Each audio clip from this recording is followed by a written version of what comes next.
Hey Tracy, let's get your background working. Um,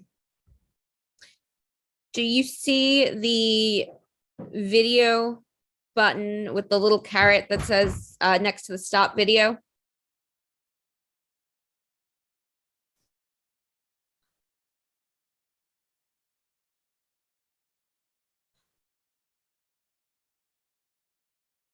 Sorry, I was muted. No worries. Okay, let's get your camera on and let's get your the background working. I think I might get that. I might have that working right now. Maybe, I don't know. Okay, let me close this out. Sorry, I need to get there we go. Oh, you've got it. You're all good. Oh, but it looks backwards to me. Does it not look like that way to you? No, so you will see it backwards, but the audience does not. I see my background's backwards as well, but that Okay, good. You're all good. Okay, I'll bring you back in 3 minutes after you get introduced. Thanks so much.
Hello, everyone, and welcome to the Brand Innovators Livecast series. My name is Pearl Tam, and I am the Senior Director of Content and Community here at Brand Innovators.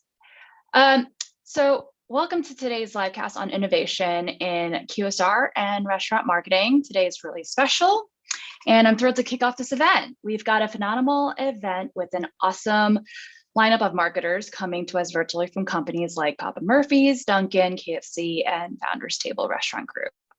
We'd like to thank all the marketers for taking their time to speak and present here today. And we'd like to give a big shout out to our sponsors for helping making this event possible.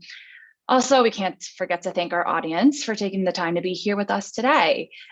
Remember, we're live, so the Q&A widget is at the bottom of your screen, and you can ask questions.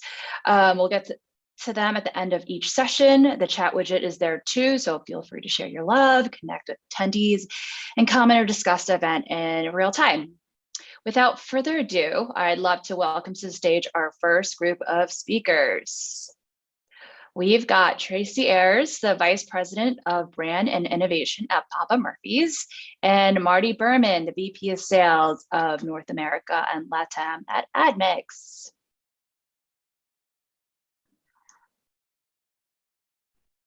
Well, there I am. Hi, Marty. Hi, Pearl. How are you? Always so good to see you. Always a pleasure. Hi, Tracy. Hi. Welcome to stage. Thank Background you. looks great. Marty, you know what's up. I'll let you take the I mic know. away. Thank you, Pearl. Yeah, sorry I didn't go with the background today, but that's okay. But Tracy and I will get through it. Tracy, so nice to see you again. Pearl, thanks so much for the introduction. Really excited to talk with Tracy today. Just some incredible things that are happening at Papa Murphy's, and just some exciting things to learn about. Before we kick off, Tracy, I'll let you do a quick introduction, tell everybody a little bit about what you do and a little bit about Papa Murphy's. I'll do a quick intro and then we'll get right into it. Perfect. So happy to be here. So name's Tracy Ayers, and I work at Papa Murphy's, and I run the brand side and the innovation side. And a little bit about Papa Murphy's for those that may not know. Papa Murphy's is a take and bake pizza company that is located in Vancouver, Washington. Our headquarters is in Vancouver, Washington. And the brand's been around for about 40 years. And it was actually born from two local take and bake companies that were in the Pac Northwest at the time, and merged and created Papa Murphy's about 40 years ago. So it's a unique offering where the pizza and other products, we do have things beyond pizza, are made freshly in the store every day, and then they are taken home to cook. So we are a franchise organization. We have just under 1,300 locations located across the U.S. and Canada. We're in 37 states in the U.S. And so, with our brand originating in the Pac Northwest, we have high brand awareness and strong brand equity in the West. But as the brand has moved and evolved and expanded, you have lower awareness maybe in the East, like a Florida, and not as strong a brand equity. So that's our challenge as marketers, is how we deal with those two different ends of the spectrum. But that's what we'll probably talk about today a little bit. Yeah, I was going to say, that's it. Don't get too far ahead of ourselves. We don't want to share too much. And I'm Marty Berman. I'm Vice President of North American LATAM for AdMix. If you haven't heard of AdMix, the foundation of our company really is within gaming, where we have established ourselves with over 350 properties within mobile gaming, of providing what we call in-play ads, which are actually within the ad experience and not disruptive. But more importantly, we've really made a push since last Q4 into the metaverse, which I know is a very popular term this day. But we're really AdMix is really the gateway for brands to enter the metaverse and help navigate the multiple worlds and environments within a Web3 experience, and everything to identifying land, where to build, and then actually activating within the metaverse. We currently own over 100 parcels of lands within the metaverse, and are closing an additional $10 million fund to buy additional land. So that's a little bit about AdMix, but let's get into it with Tracy. That's why we're all here. Tracy, really enjoyed talking the other day, and you've got a long background within marketing. You've worked for big brands within CPG, retail, and QSR in the past. What was the biggest challenge you faced when you made that move to Papa Murphy's, which is a real franchise based, as you mentioned, and more regional in scope, but certainly have challenges in other markets? Yeah, Marty, I would say really, I can think of really two big challenges that stood out when I walked into this role. And I'd say the biggest was walking into a brand with such a unique proposition. So when we play in many categories. So versus playing in a defined category with defined competitors, which is really what you'll find when you work in the CPG world, and you have all that great access to IRI data, and you can really hone in on who the players are. You ask yourself those questions: what's the health of the category? You can see who the winners are, who the fast followers. There's so much information available to you. And I would say even from a QSR retail standpoint, those more defined areas within that. There's more robust historical data that you have, and brands, are out in the marketplace with, and you have a better understanding of how they're operating. So, but for Papa Murphy's, we do not play in one clear-cut category. So that was a definite challenge, as we have a very complex competitive set, because which made it even more important that we get to, what is our positioning, what do we stand for, where do we want to lean in and focus, because if you think about from a food perspective, right, it's all about the occasion. So for us, we spanned a lot of different occasions. And so when occasion, I mean, where are you at the time? When is it? Who are you with? All those things impact your food decision, or what you're going to choose. And if you think about the occasion, you could say, well, we're actually better suited for the frozen pizza category, right? You have to cook it at home, and it's on your own time. But we are a retail facing brand.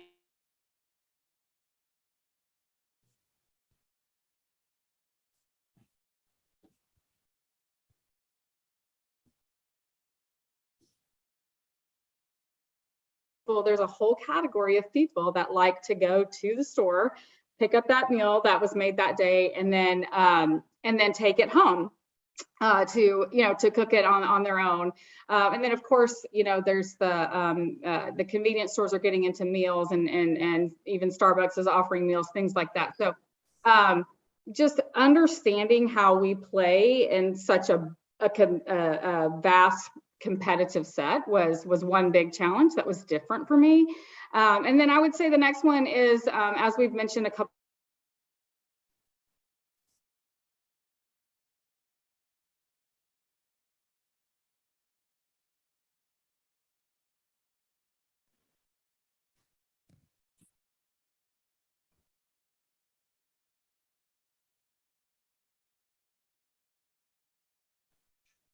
Big retail QSR brands, it is normal for us to have long annual operating plans and long range plans, and we have lots of marketing jargon, and we have a lot more control. But this was understanding how to still have all that, but create the excitement with franchisees. So basically, less meant a lot more in how we communicated. And how we ultimately delivered what we wanted to deliver, because if we could not create that excitement or have that why understanding between us and the franchisees, then our propositions or the brand, it doesn't get delivered to the end consumer like we want. So that lack of control and needing to bring another group on that is essentially our customer as well, was a new experience, and just a different challenge. Well, it's always good to learn, right? And step into the, expand your horizons a little bit. So that's great to hear. And we'll get into that all a little bit later in terms of talking about how you've kind of overcome some of those challenges. And, I thought it was really interesting, and I guess fortuitous for Papa Murphy's, as we were talking the other day, is that not long after you started, which was just before the pandemic, Papa Murphy's had the good fortune to shoot some new messaging that played perfectly into spending more time at home. What was the biggest, obviously, besides being very serendipitous, what was the biggest takeaway from that process that you learned as you had just started, and then you were doing that, but then you probably had to pivot and be much more nimble as a team right after that? Yeah, I mean, and you're right to say we did have some good fortune in some ways, right? The core of our brand was positioned for at-home occasion, but interestingly enough, that point of difference had not been something that the brand had really been leveraging from a historical standpoint.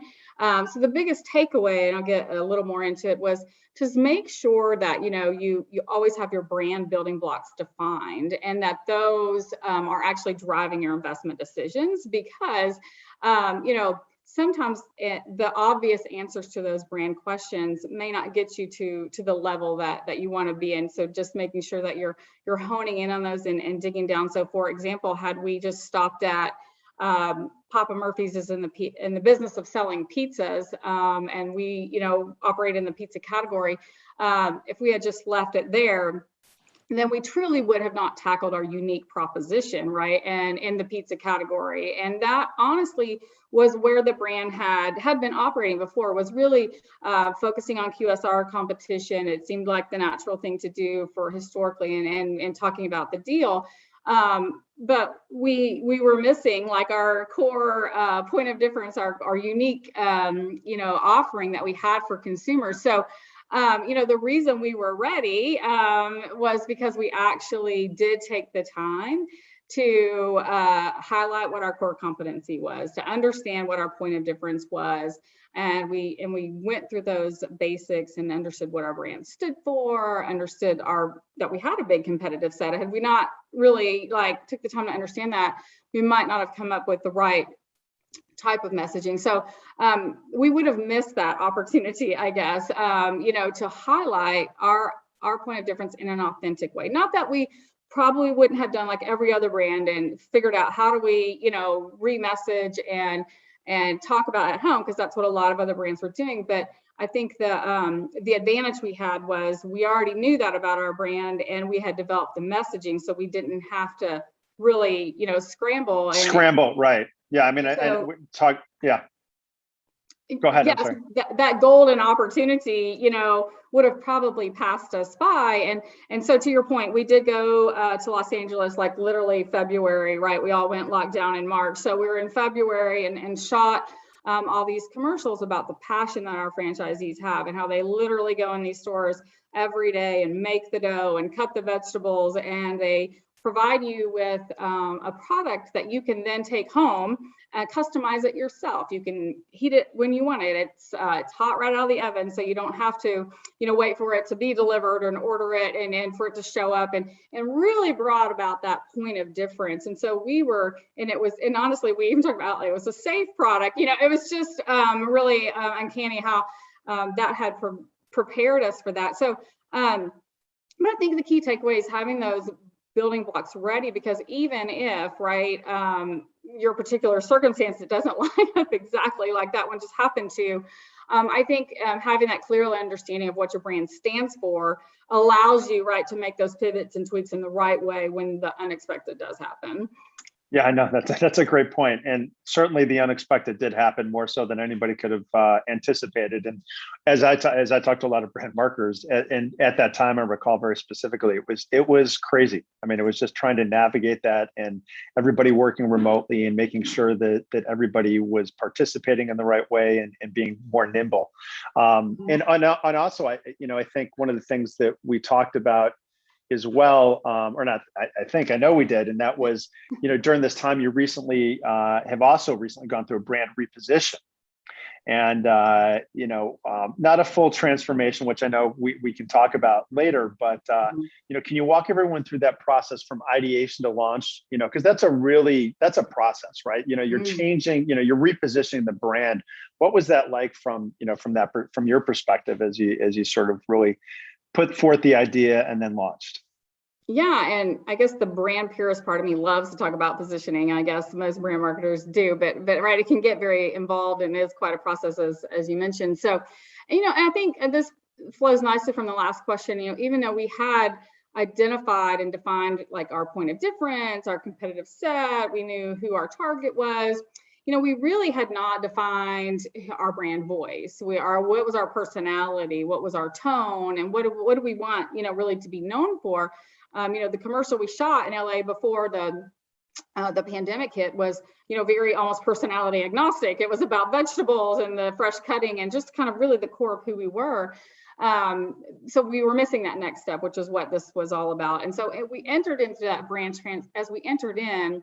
The bulk of the Papa Murphy's consumers were, quite frankly, empty nesters, right? They had raised their families on Papa Murphy's. We met their needs as they had kids in the household, and households with kids over-index for pizza, so that makes sense. But we had not really evolved as new parents came and evolved. And so these parents that knew us and loved us and were still loyal to us really came to us less frequently now, because they had, didn't have the kids in the household, had a little bit less need. And so, understanding that we needed to focus on that core demographic of households that had kids.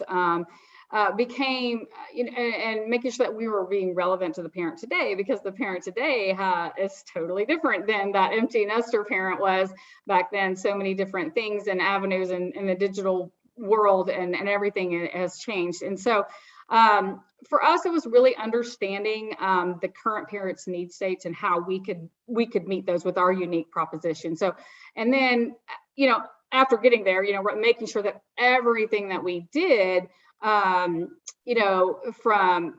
messaging, from our product innovation to the way we even talked internally, was grew from that positioning. So we had that clearly defined problem to solve, which allowed us to focus on solving it. So that was really the start of it, quite frankly. And then we took a lot of insights about our own brand, a lot of macro insights. We had brand health reports, lots of information and data, and then really honed in and took a lot of time defining what were the emotional benefits of Papa Murphy's, what were the functional benefits of Papa Murphy's, what were the reasons to believe, and of course, what was that consumer tension we were trying to solve all together, and ultimately, and that's why the process is so important, because if we had stopped at just point of difference target competitive set, we never would have got to this great place of understanding that we were unconventional in the best of ways, and that we were proud of that. We were proud of that point of difference that we had. And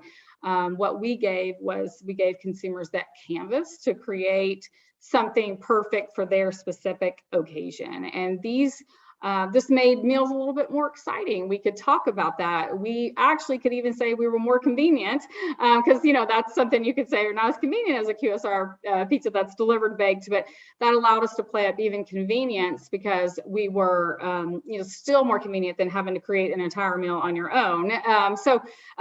Really brought to light that the uncooked nature of our product gave versatility and consumer control over the end result, which is something that most of our competitors could not deliver upon in the same way that we could.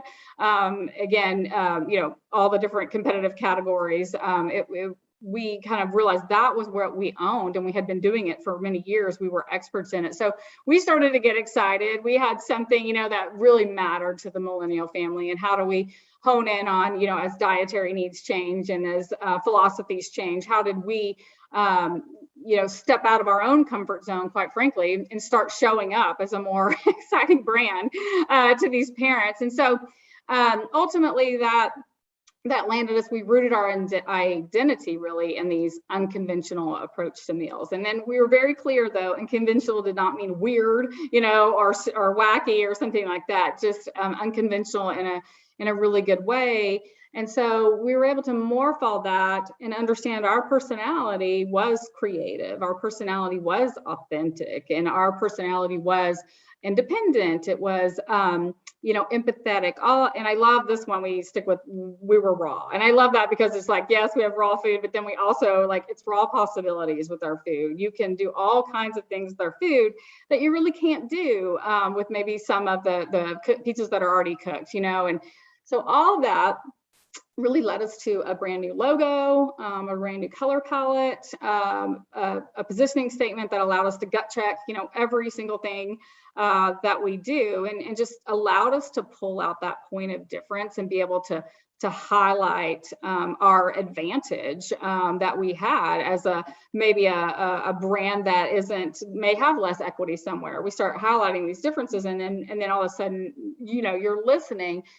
I would say some of the fun stuff that came out of it, for instance, highlighting the versatile, you can grill our pizzas. So we have an entire summer grilling campaign now of, influencers and fun stuff of people showing how they grill our pizzas, either at a sports tailgate or, at a home. And then we've played off, we highlight our baking experience with football and how you can bring that all to life and kind of be the life of the party and bring something new.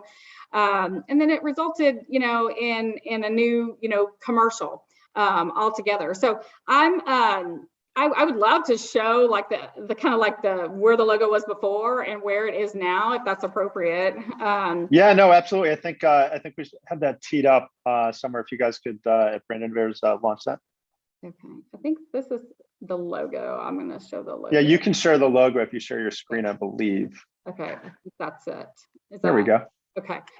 So the old logo is on top, and you can see it just kind of has, I don't know, maybe that more Italian pizza look to it. And then below is where we are today. It's literally months into just getting into the marketplace, but it's more exciting. It's obviously more modern. And as we understood our positioning, we obviously did not want to alienate any of our empty nesters, but knowing that their need may be more towards other things, that spurs our innovation pipeline too. So that we wanted to move a little bit away from that kind of full Italian pizza look, and set us up for things that we might want to explore later on. So, and then I can, I think we can show the latest commercial to kind of show how that whole thing came about. I think somebody else has that though. I think they'll have to share it on their end.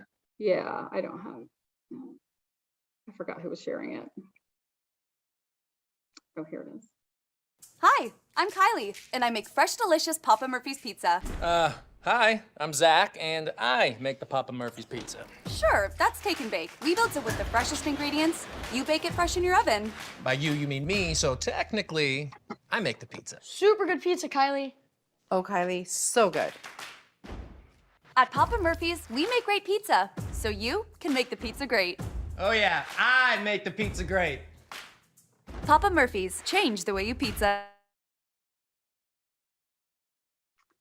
So I'm glad we played that, because I did forget to mention as we built the positioning, the change the way you pizza really came out as a key way to highlight that we were different on purpose, that we weren't your typical, a big QSR or pizza company, that we have a different product, a different way. Yeah, no, absolutely. We'll talk. I want to talk about that because you're in a very big space with some very big competitors and really are more of a challenger brand. So, and I'll skip ahead a little bit and ask that question now because I think it's a very natural segue. And that is, as a challenger brand with, major players in that space that can clearly outspend you and just market you in so many different channels. How have you found that positioning to be working, and how do you find competing against those major pizza brands? Being the challenger brand.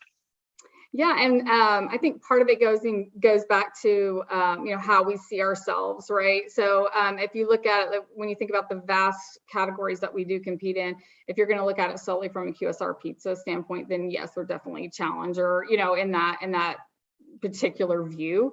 But if you think about like just from where we are, it's take and bake, it's kind of like we are in a category all of our own. But yeah, no, absolutely. But as a pizza, that's what I meant more so from the category. Yeah, absolutely. Yeah, I just wanted to kind of say, like, I think we that's the ever kind of challenge we have, right? Is bringing that out. But it's something we do talk about a lot. How do we compete against them?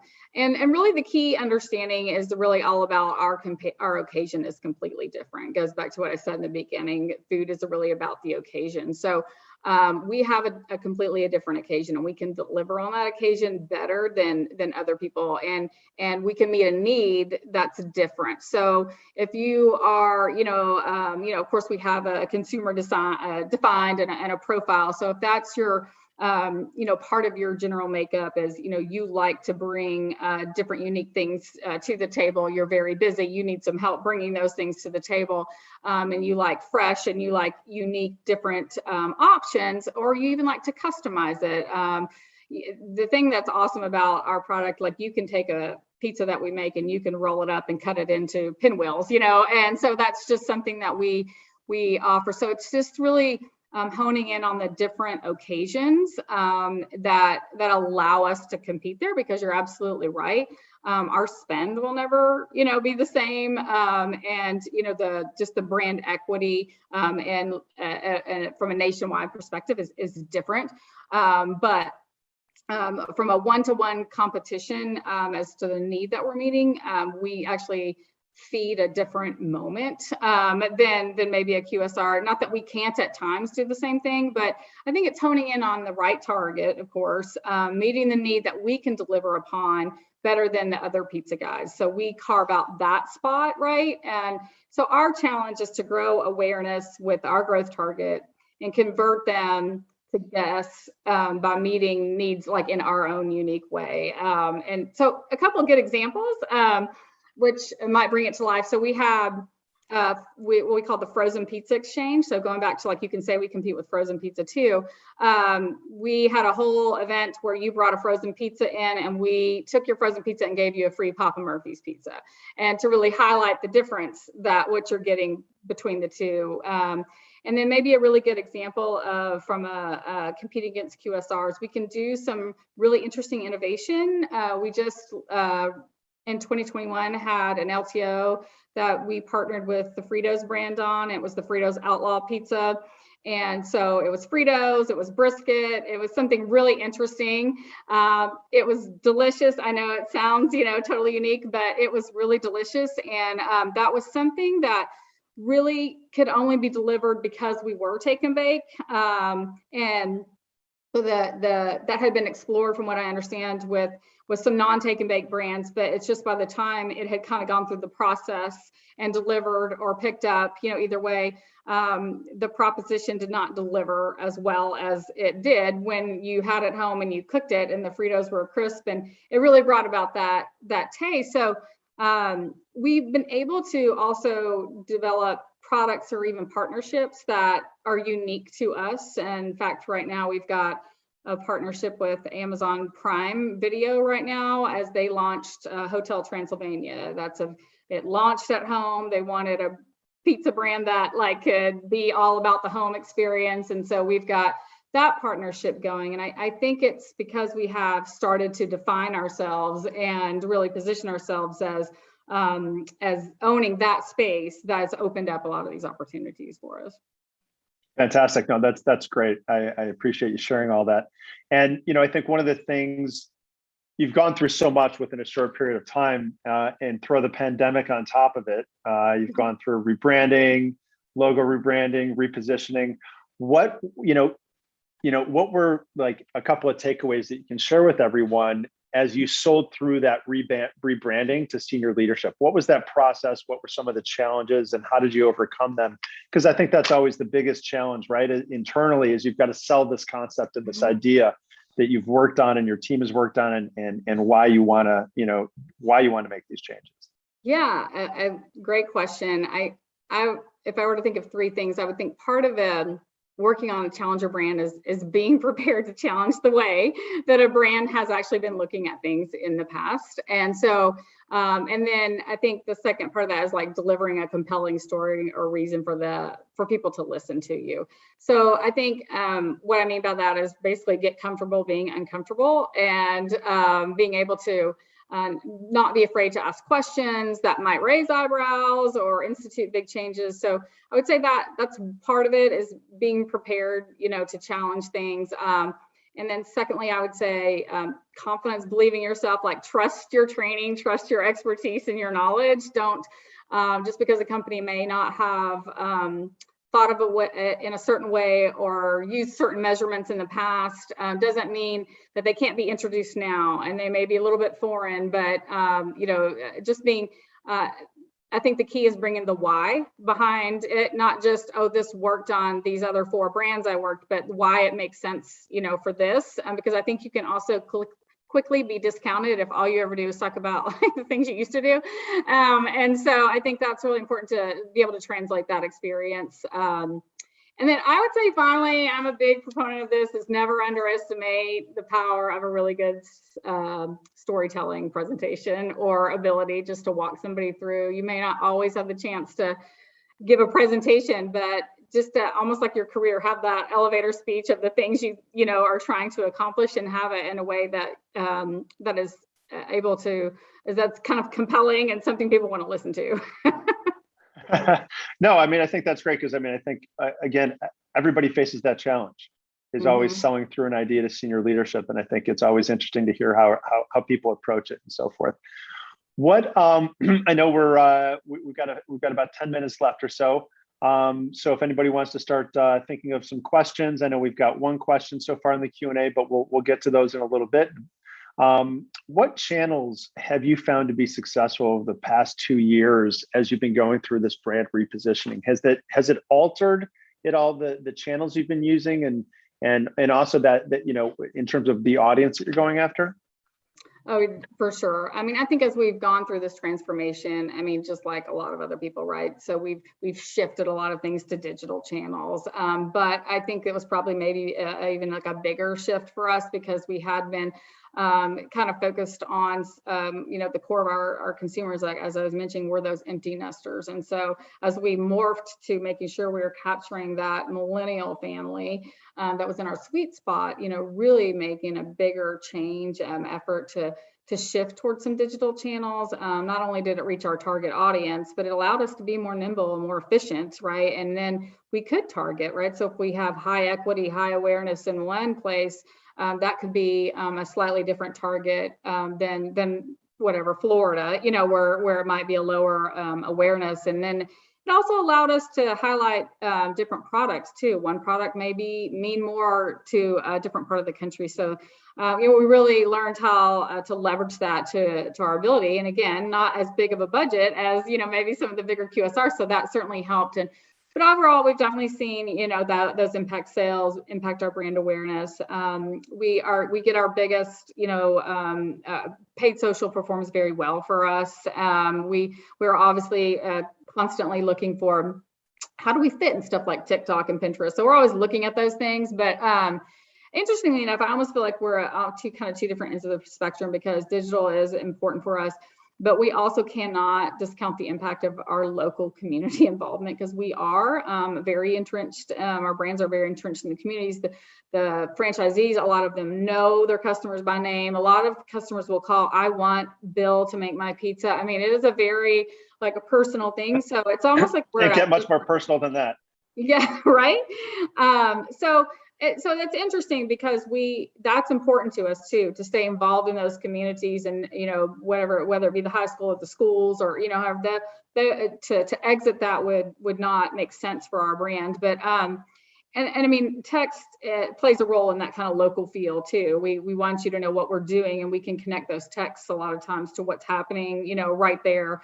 But it doesn't mean that we abandon broadcast. Obviously, we're going and making commercials or print even, but it does shift our focus to some of these things that help us to get people at the right moment when they're making decisions. And I would say, just finally add to that, is like for us to understand the role of each of those channels. You know, one may deliver one metric and one may deliver another, but still just as important for different reasons.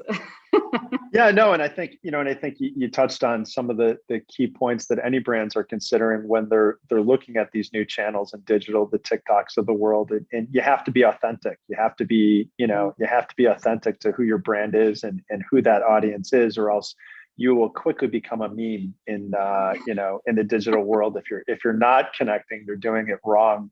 Consumers will let you know these days. And then I think the other big challenge with some of these channels is the social landscape in terms of, you know, values right now, and how do you navigate that as a brand to make sure that you're not overstepping with all these social challenges that are happening in our world today, but at the same time showing support. So I know it's a brave new world out there for a lot of brands, and it's always tricky to navigate. For sure, definitely. So I have a question. There's someone popped into the Q&A, and again, we're gonna head to Q&A here. So if there's some questions that you want, please feel free to let us know. So the question came up: given the competitive landscape and the unique product Papa Murphy's provides, are you doing anything around deep personalization in the marketing platform? or in your marketing platform, not the marketing platform, sorry. Yeah, interestingly enough, we have a big push for that right now, and it's been part of our digital transformation that we've been working on. So we are really, we have a whole work stream of we're launching more one-to-one personalization so that we can actually understand more about the activity of our consumers from a digital standpoint, and we can communicate with them in more authentic and real ways. So it's actually been a labor of love for the past, several months, if not 12 months. And so that's actually just kicking off, getting all ready to tie in a big bow and get going. So we're really excited about that. So it's a great question because it's been one of the keys that we have been kind of chomping at the bit for it to become real for us. And it is finally coming to life. So. Fantastic. So we've got another question that just popped up, which is a real good question. And that is, how is Papa Murphy's thinking about customer loyalty versus acquisition? Are you focused on are you more focused on one than the other? Yeah, that's a tricky spot for us too, because we have a deep need for acquisition right now. That's the future of our brand, and we are really want to put a big push behind acquisition of that key growth target. We still are not forgetting, once they get in, we do have a loyalty program, and that goes back to the previous question. How are we continuing to communicate with them and keep them in the fold? We don't want them to come just once, we want them in the fold. So we do have a loyalty program that is securing them and keeping them. But then, I feel like I'll also address, we have that whole group of empty nesters that we don't want to lose, even though our focus, may be a little bit more on bringing the millennial family into the fold. It's just because we had not focused on them. So we had, a ways to go on bringing some more of them in. So that was important.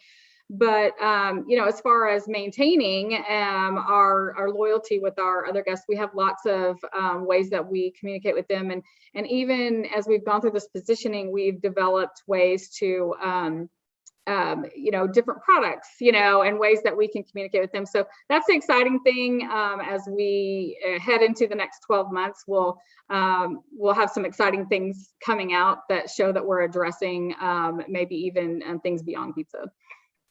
Fantastic. Another quick question. I think we've got time for one more. And, Papa Murphy's being a franchise system, what were the constraints, if anything, that put on your rebranding?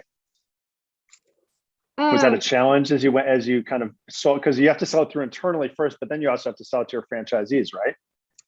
Yeah, it's definitely that added layer that we talked about earlier, as far as, they have a personal investment in this. This is their business. And they, they purchase the equipment, they purchase the signs and the things that bring the brand to life.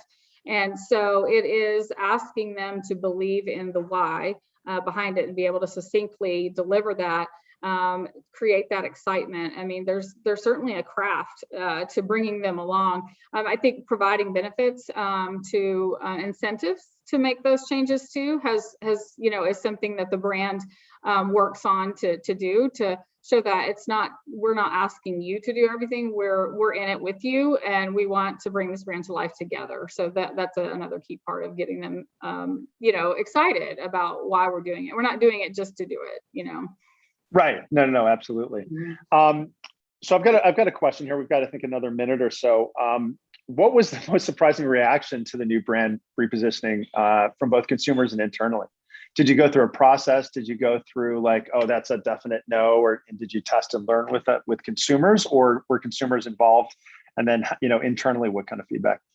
Yeah, we did a little bit of consumer gut checking, and again, that was a really nice thing about our loyalty database, that we could, we are able to leverage that for some learnings on our own without kind of having to go through the big, rigmarole of a formal study. So there was we wanted to understand from our current guests, like, what would this mean to them? What does this mean? So we definitely did some of that. There was honestly, there was great enthusiasm. I think people were just ready for the brand to be relevant and to look exciting and to come to life in a way. I think, especially if you were a franchisee that had been with the brand for a long time, you really believed in the brand and, knew all these possibilities about it, but we just had not, played it up and brought it to life. And I think this was received very well from, internally, and feedback we got externally is it just showed that we cared about the brand and we were bringing it to the best light possible with our consumers. Fantastic. I think Pearl's back on. We're at that time. Big boot. The big boot. Well, I just want to say thank you to Brand Innovators and Tracy. Thank you so much for sharing your time today and your thoughts and your experience. I think it was really wonderful to hear so much about what you're doing and how you've accomplished it. So thanks for joining us. Thank you so much for having me. So much, Tracy. Thanks for representing Papa Murphy's. Loved hearing about what you're doing for the community, and so crazy that they choose who to make their pizza. I mean, I even watching commercial, I want Kylie to make my pizza if she makes pizzas. I can't forget her now. Yeah, and hopefully I can find the Fritos Outlaw pizza out there somewhere. That sounds really good, actually. Yeah, thank you. I hope you do get it. Thank you so much. All right, thank you. Thanks, everyone. Thanks for everybody attending. Thanks, Bye-bye. Marty. Thanks, Tracy. All right, so next up on stage, we have Keith Lesbie. He's the Vice President of Media and Partnerships at Dunkin', and his session will be moderated by Bob Phillips, the President of Odyssey Networks.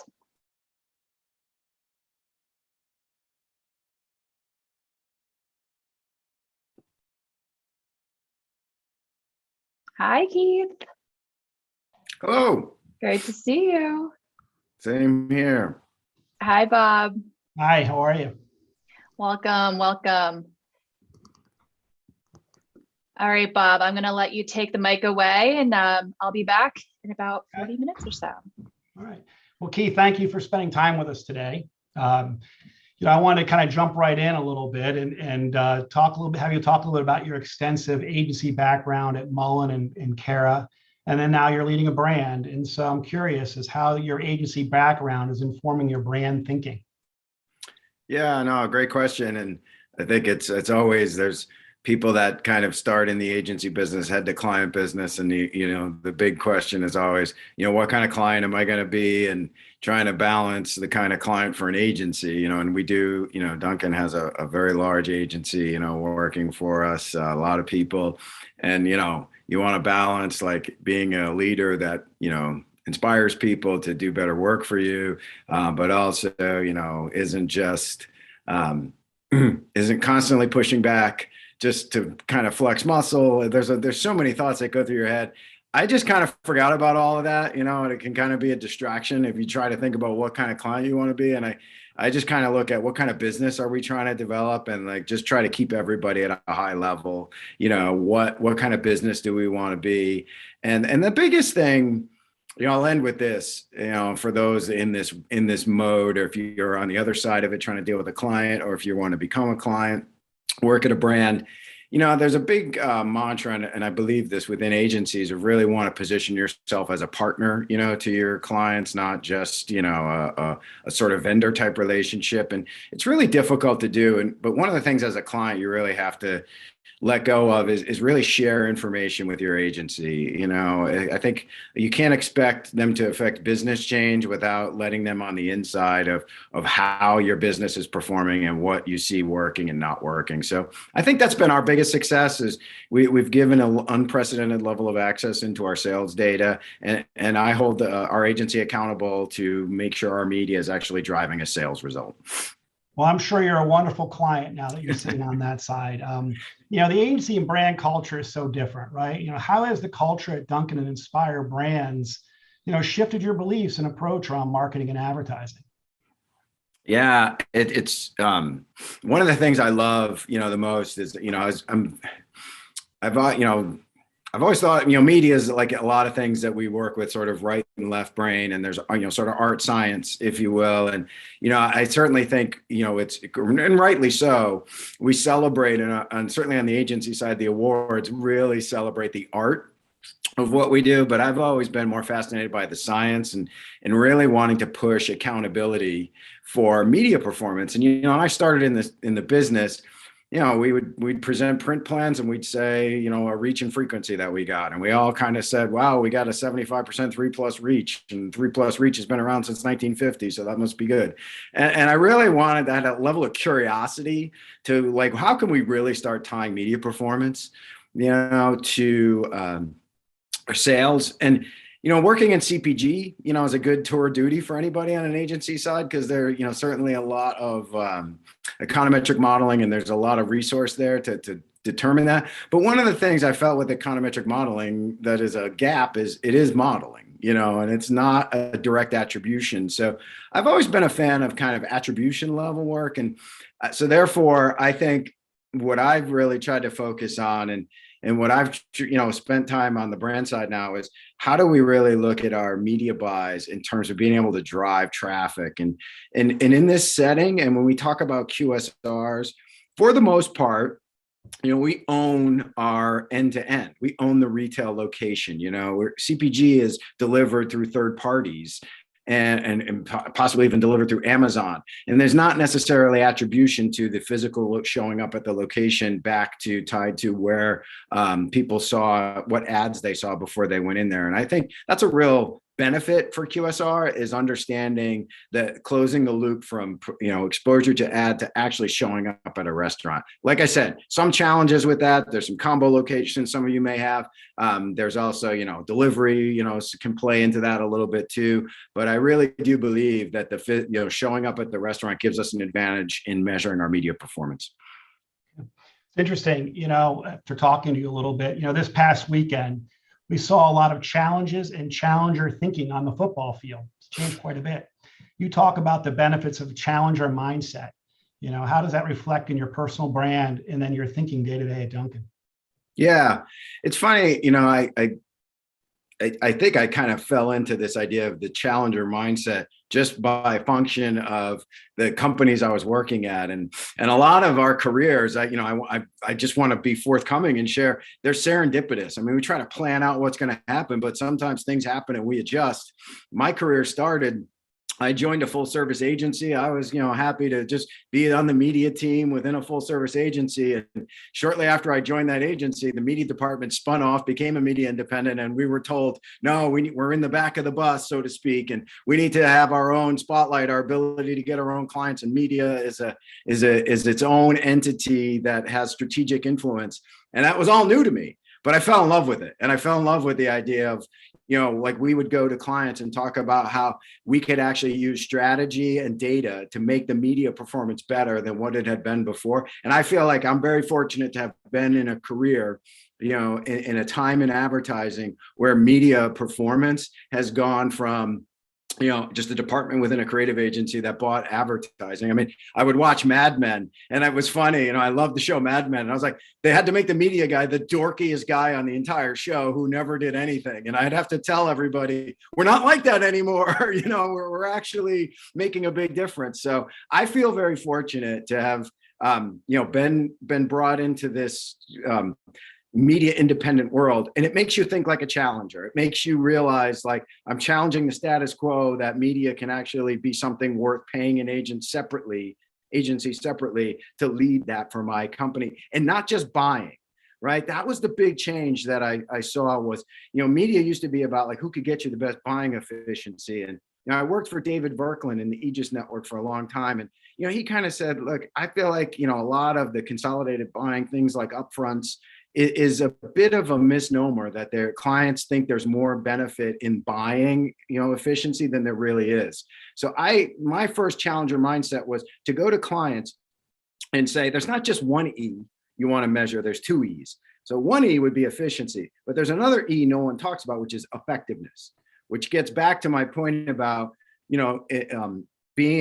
looking at how your media performs. Like, we really need to start talking about effectiveness. So that's really how I've thought about being a challenger, is you can't look at things through just efficiency, right? Because when I first joined Dunkin', one of the things we're doing to try and get better media performance was shorter commercial lengths, buying more cable, buy less prime, and you can't just efficiency your way to the bottom. Sooner or later, you're going to spend as little as you can. You have to think about what is actually driving performance. That's, to me, what a challenger is. And I'd say to anyone here on the agency side, we used to talk to people all the time, like, challenger can feel like a limiting word if you think about a challenger brand only through the lens of an ad budget. All right. Like, it doesn't just have to be, you're not just that, you can be the top spending person within your category, but if you're still challenging, the status quo and challenging the audiences and how your brand grows, you're still a challenger brand. It's not just about ad budget. Yeah, I think it's terrific. I mean, I think that's really caused a lot of your media partners to look at it differently and perform differently and have different discussions. Yeah. I wanted to kind of move over to the brand side a little bit. Throughout your career, you've identified new ways of engaging consumers. You've proven you can find those unpaved roads. What does that look like in the QSR world? Yeah, it's kind of interesting. This is one of the things I love about Dunkin', and what attracted me to go there is, it's a 70-year-old brand, but the real strength of the brand has been tied to, first invention and then reinvention. When Dunkin' first launched, the first restaurant in Quincy, there wasn't anything like that, in the area in terms of a coffee-driven brand, for morning visits. And the real challenge became, okay, we can do this, but what people don't know is Dunkin' became, the family that started Dunkin' started the first franchisee association in the country. And so that idea of franchising out became something that Dunkin' kind of invented.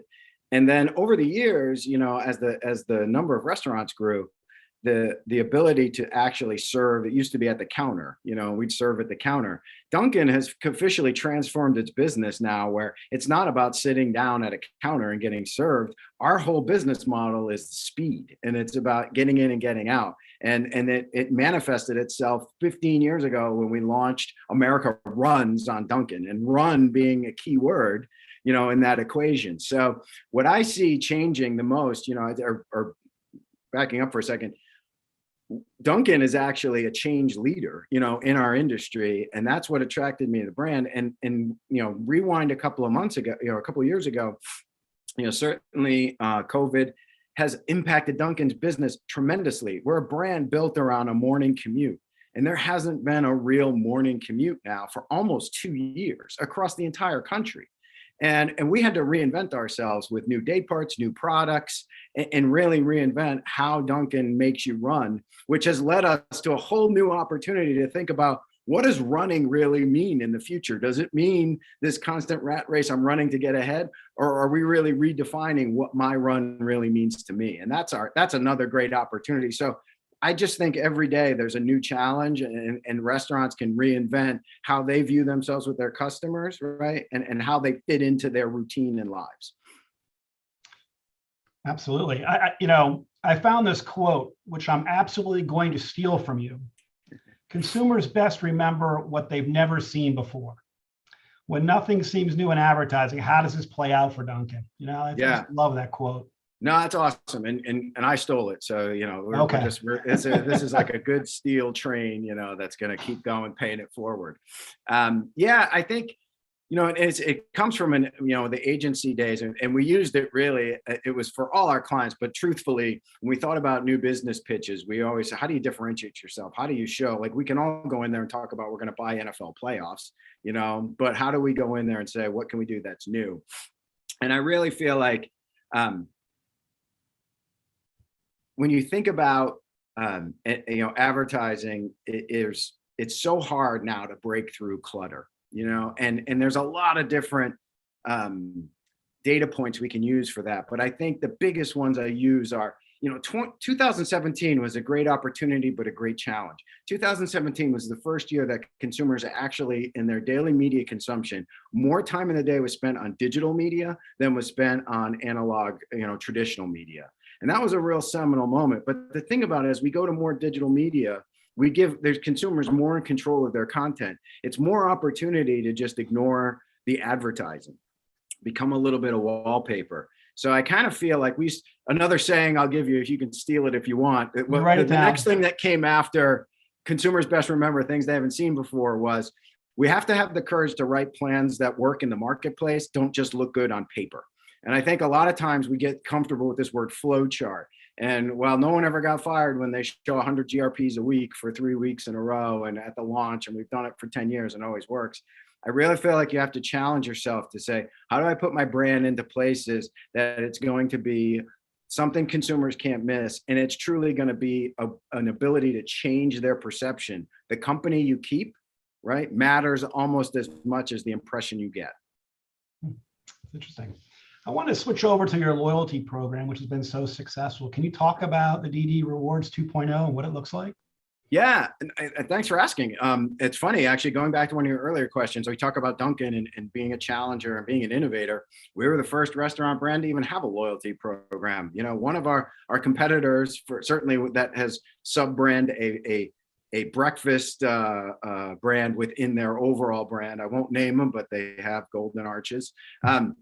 They just launched a loyalty program 1 full year plus after COVID even happened. So we've been far ahead in terms of that. And, you know, I'll let everybody in on a secret, because I feel like you ought to get something out of this if you're paying attention, you know, because I don't want people to feel like the pressure of like, oh, I got to hit a home run with every idea. Here's the truth with the loyalty program. It started as a payment plan. It was a way for people, they joined the program, they could preload funds and they could order and they could pay through the app. Okay, that was really the genesis of the idea, was giving people an easier way to pay. All right, but it has morphed from there to become an opportunity, certainly for us, to reward people for their you know, the loyalty that they give us. I think, you know, during COVID, obviously we've seen more people join that because more people are using digital as a form of order ahead. And I think where our opportunity is and what you're going to see moving forward, I don't want to give too much away, but I think some of the opportunities we have are, one, our reward program is great, but it's based around beverages. And when you buy and earn enough points, you earn a free beverage. All right. And what we'd like to do is have people use that loyalty program the way they use other loyalty programs, stack points and use those points for a multitude of purchases. The most successful loyalty programs, we take a nod from the travel industry, you know, allow for that kind of like hoarding of points and then spend them on the things and when I want. So having things the points that last longer, having the ability to buy multiple things, I think that's going to be the kind of thing that people are looking for our program. And I won't give away the farm, but I can tell everybody here, keep your eyes peeled. The back half of this year, we have some major news around our loyalty program and how that's going to evolve. It's something we've been working on with our franchisee partnership now for over a year and a half, and we're going to be excited to kind of roll that out as the year progresses. I wanted to see if we could shift a little bit to brand creative. You know, Dunkin's new creative agency, Anomaly, is known, you know, for edgy strategies, imagery, messaging. You know, how excited should we be for what's coming? Yeah, no, very, because I'm very excited.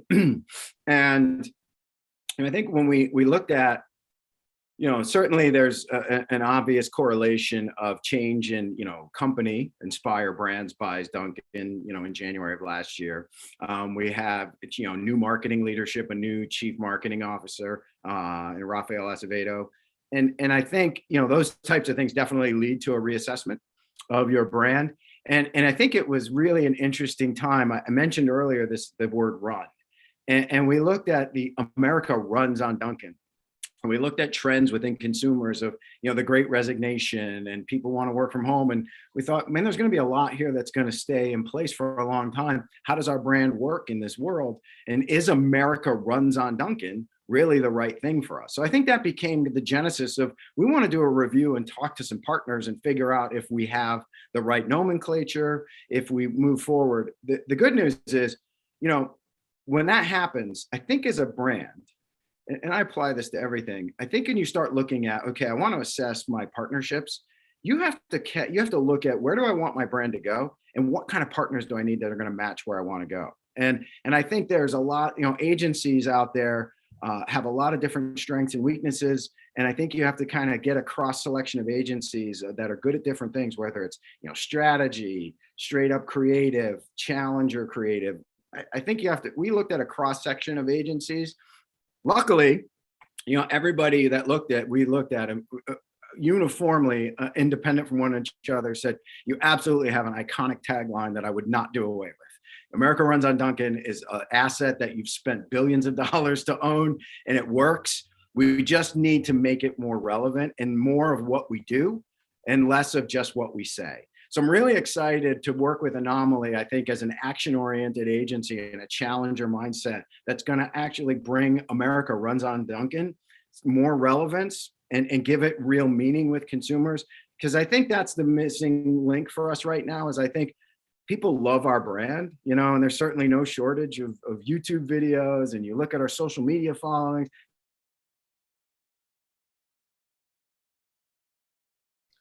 Keith, I think you froze there. Oops, sorry. That's okay. It's interesting. I kind of feel like maybe the agency is a little bit of an extension of some of your strong beliefs. It's kind of ties nicely together. Yeah. I think, and I've always believed this when I was an agency pitching, and now watching agencies pitch. You're certainly leading with your ideas, and people will love an idea and they'll buy an idea, but 9 times out of 10, they're really buying a team and a way of working and a way of thinking. So I think when you pitch to clients, you have to nail a great idea, but you also have to nail how you're going to constantly work with clients to evolve their business. And really excited to work with the Anomaly team. I think they have a lot of passion, excitement for our business. And I think just looking at it in ways that we haven't looked at it with our previous partners before, which is really exciting. Very, very exciting.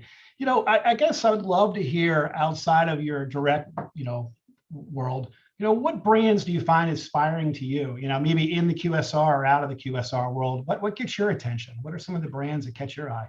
Yeah, I mean, sort of being repetitive, but going back to what you said before is, I really kind of notice, I love things that I've never seen before, and that really kind of catches my attention. Now, look, don't get me wrong, I love good advertising, don't get me wrong, but I feel like in crowded categories, in QSR, in crowded advertising categories, let's say, QSR certainly in that boat, it's really hard for consumers to remember. They see a great ad and they love it, but they don't even remember who it's for. And I think, telecom can fall into that trap too. I even, you see a funny ad and you're telling a friend about it and you say one company, you go back and say, oh, shoot, that's actually a different company, So I think great advertising is great, but I don't know that it sticks as much as great, sort of placement. And so I'm kind of a slave to the placements that I see that I think are interesting and different.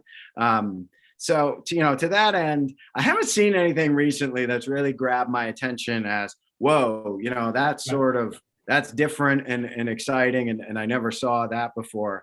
But I've long admired, challenger brands out there that I think do work that I've never seen before. I think in the travel category, the JetBlue brand, it does a phenomenal job of punching above its weight. And not trying to compete on a like for like with television commercials, but actually does great idea-driven campaigns. I've always enjoyed their work. I credit where credit is due. I was in the footwear category for a long time. I think Nike, certainly challenges the status quo a lot from the work that they do. And it's interesting when you really look at it. You think Nike spends way more than they spend. They get a lot of bang for their buck. I think there's a lot of good work out there from brands like that I always look forward to seeing and look at what they're doing. And they're probably the brands that do stuff that make me wish, damn, I wish I'd thought of that. That's really clever, Yeah, it's hard to do, no doubt.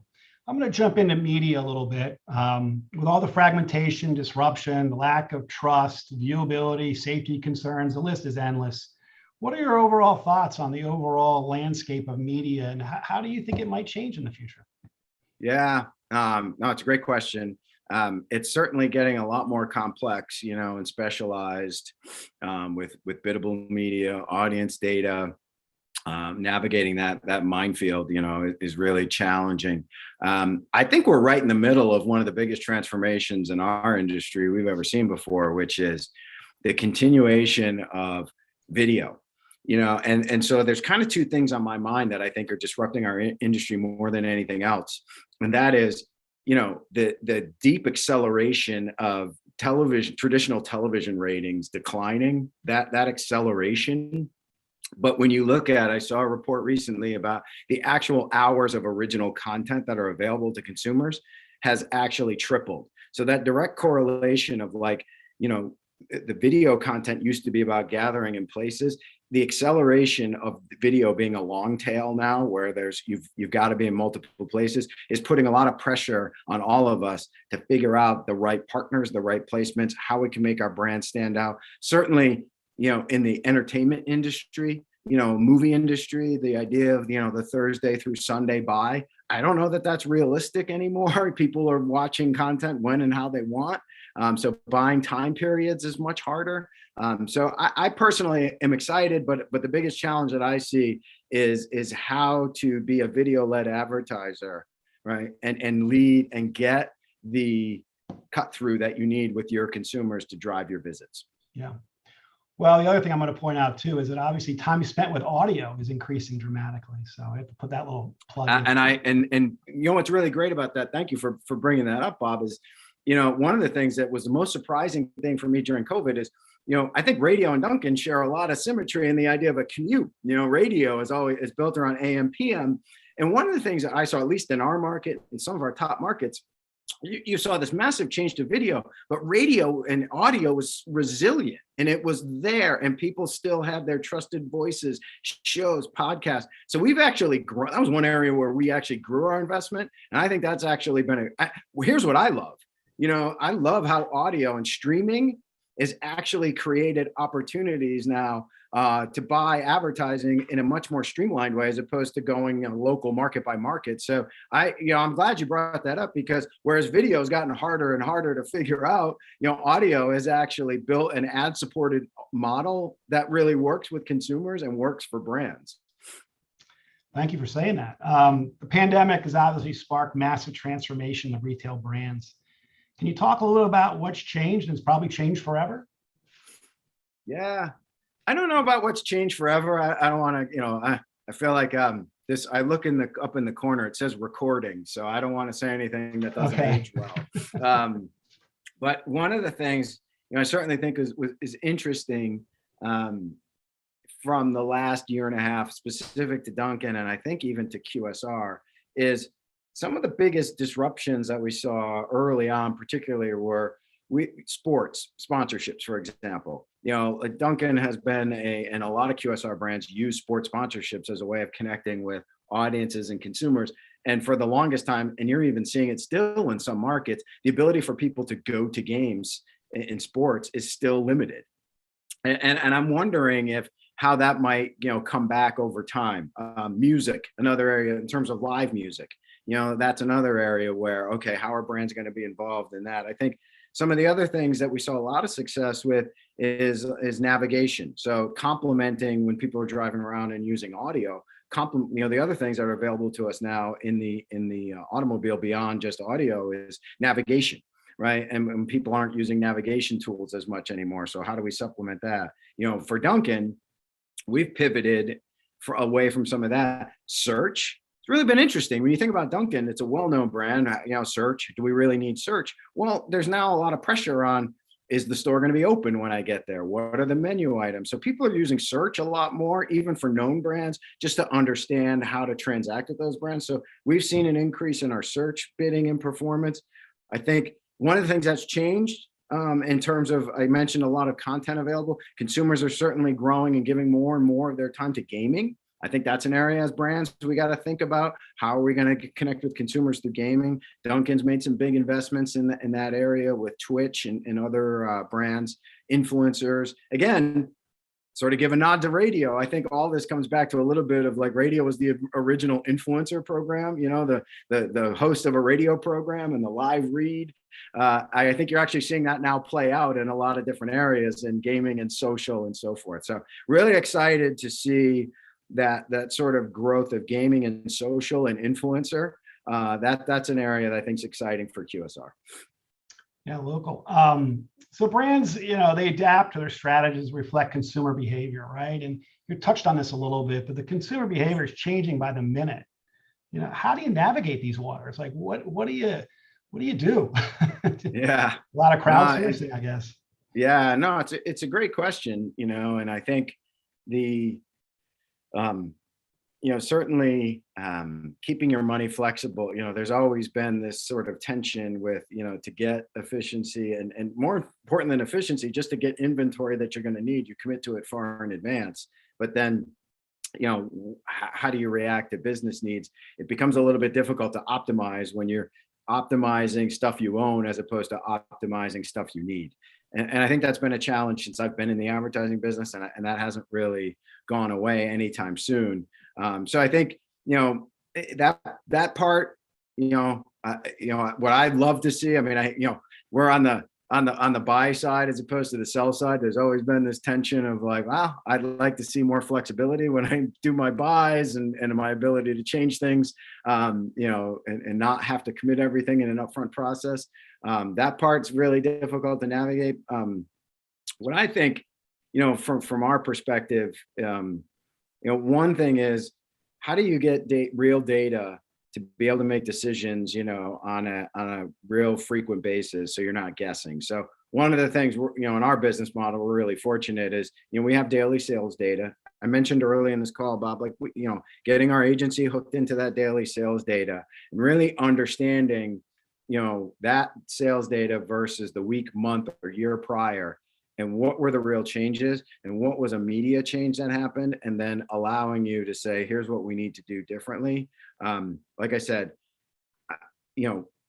loyalty is a huge thing. The brands are trying to develop loyalty programs because that's your most fertile first party data you can get your hands on, right? And the more that you can use first party data to have direct communications with customers outside of media that you have to buy far in advance, the better off you are as a brand. So again, I think everybody wants a loyalty program, but you got to figure out what's a healthy exchange with my consumer. But loyalty programs are great for first party data and great for allowing you to make more flexible media decisions. Excellent. Keith, we've had some questions come in that I want to share with you. Regis asked, can you elaborate on the specific strategy or format that you had the courage to activate that actually worked and didn't just look good on a flow chart? Yeah. Based on your quote. It's a good question. Yeah, no, I'll give you some of the more recent ones that I'm really excited about in the last couple of years. First of all, I mentioned when COVID first came around, one of the partners that we worked with was Google in their navigation product, particularly with the Waze brand. And one of the things that was a real advantage for Dunkin' was having drive-throughs. Lobbies were closed. We all remember those days. In some markets, lobbies are still closed. But Dunkin' versus some of our competitors, particularly the Seattle Green Mermaid lady, more drive-throughs was an advantage for us. So we actually partnered with Waze early on, and we used those navigation pins, and those drive people into a Dunkin'. We changed the pins to they used to have value offerings. We changed the pins to show where we had drive-through locations. And we saw an uptick in the amount of visits to those locations just by simply letting consumers know they could go to a drive-through there. So again, talk about things consumers had never seen before, had never seen a drive-through pin before. And when they saw that, we immediately saw more visitation. I'm also really excited about this notion of, when you think about connecting with younger consumers, certainly you have to think about formats, music, gaming. Those are formats that connect with the next generation of consumers. But the other thing that I think we forget about is consumers they grew up in a sort of SMS world, and they use iconography to connect with each other. They use pictures instead of words. And I'm really excited on payment platforms like Venmo, for example, partnering with companies like Holler to actually develop iconography. And we did a test mid last year, where we actually put some of our symbols and coffee symbols when people were Venmoing money or sending money to friends to meet for coffee. That's a common thing, right? Meet for coffee. We actually got into that space and saw some great, very, very low, probably I would say one of our top 3 performing partners in that time period for what we call cost per incremental visit. So what I'm really excited about that like I said, wouldn't look good on paper, but look good in actuality was, iconography around with Waze, using new platforms like Holler for Venmo. Those types of things really had a material impact on our business. Yeah, I think my daughter's got Venmo down as a college freshman. So, Mine too. Mine too. How are you thinking about customer loyalty versus acquisition? We touched a little bit on it. Are you focused on one more than the other? Boy, one more than the other. I would say it depends on the day, right? Tell me the day, but I would say that during the pandemic, period that we're still kind of in, loyalty, we probably switched a little bit more to loyalty and how can we reward consumers for their visits.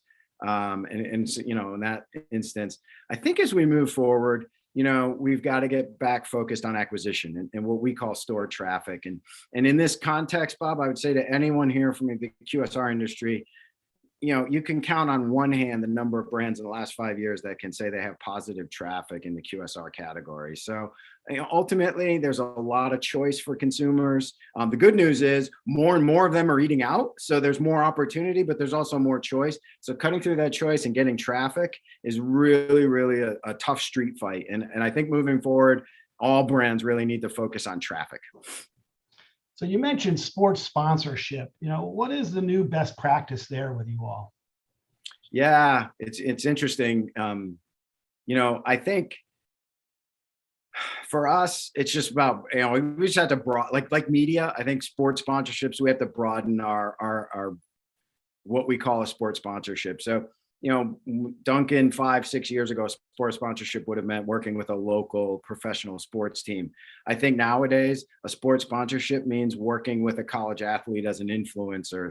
It means working with gaming influencers and doing gaming partnerships. So for us, I think it's really been a combination of broadening who you call a sports sponsorship. And by broadening, you can also put more metrics on, what is it a success or not, and I think you got to decide what you're using a sponsorship for. Like for Dunkin', a lot of people brands use sponsorships for hospitality tickets, things like that. That's not so much for us. We use sponsorships really to remind customers that Dunkin' is a national brand, but it's a 100% franchisee association that's using local business owners, right? So when you go to a Dunkin' down on your main street, the person that owns that Dunkin' lives within the area of that business. So we use sponsorships to kind of give us that proper local feel, to remind people that we're a collection of local small business owners.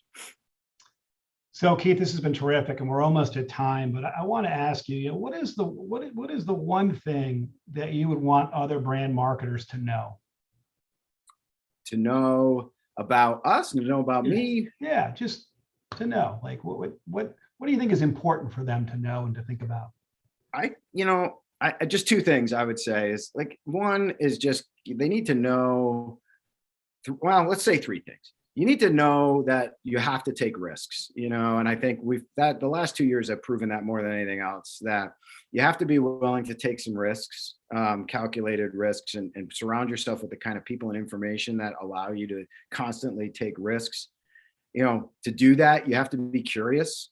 Be curious about how things work. I think that's hugely important in our business, curiosity. And then lastly, if you need to surround yourself internally and externally with people that think differently from you. I think one of the biggest mistakes I've seen in industries that I've worked in with clients is they assemble teams and silos of people that think exactly like them.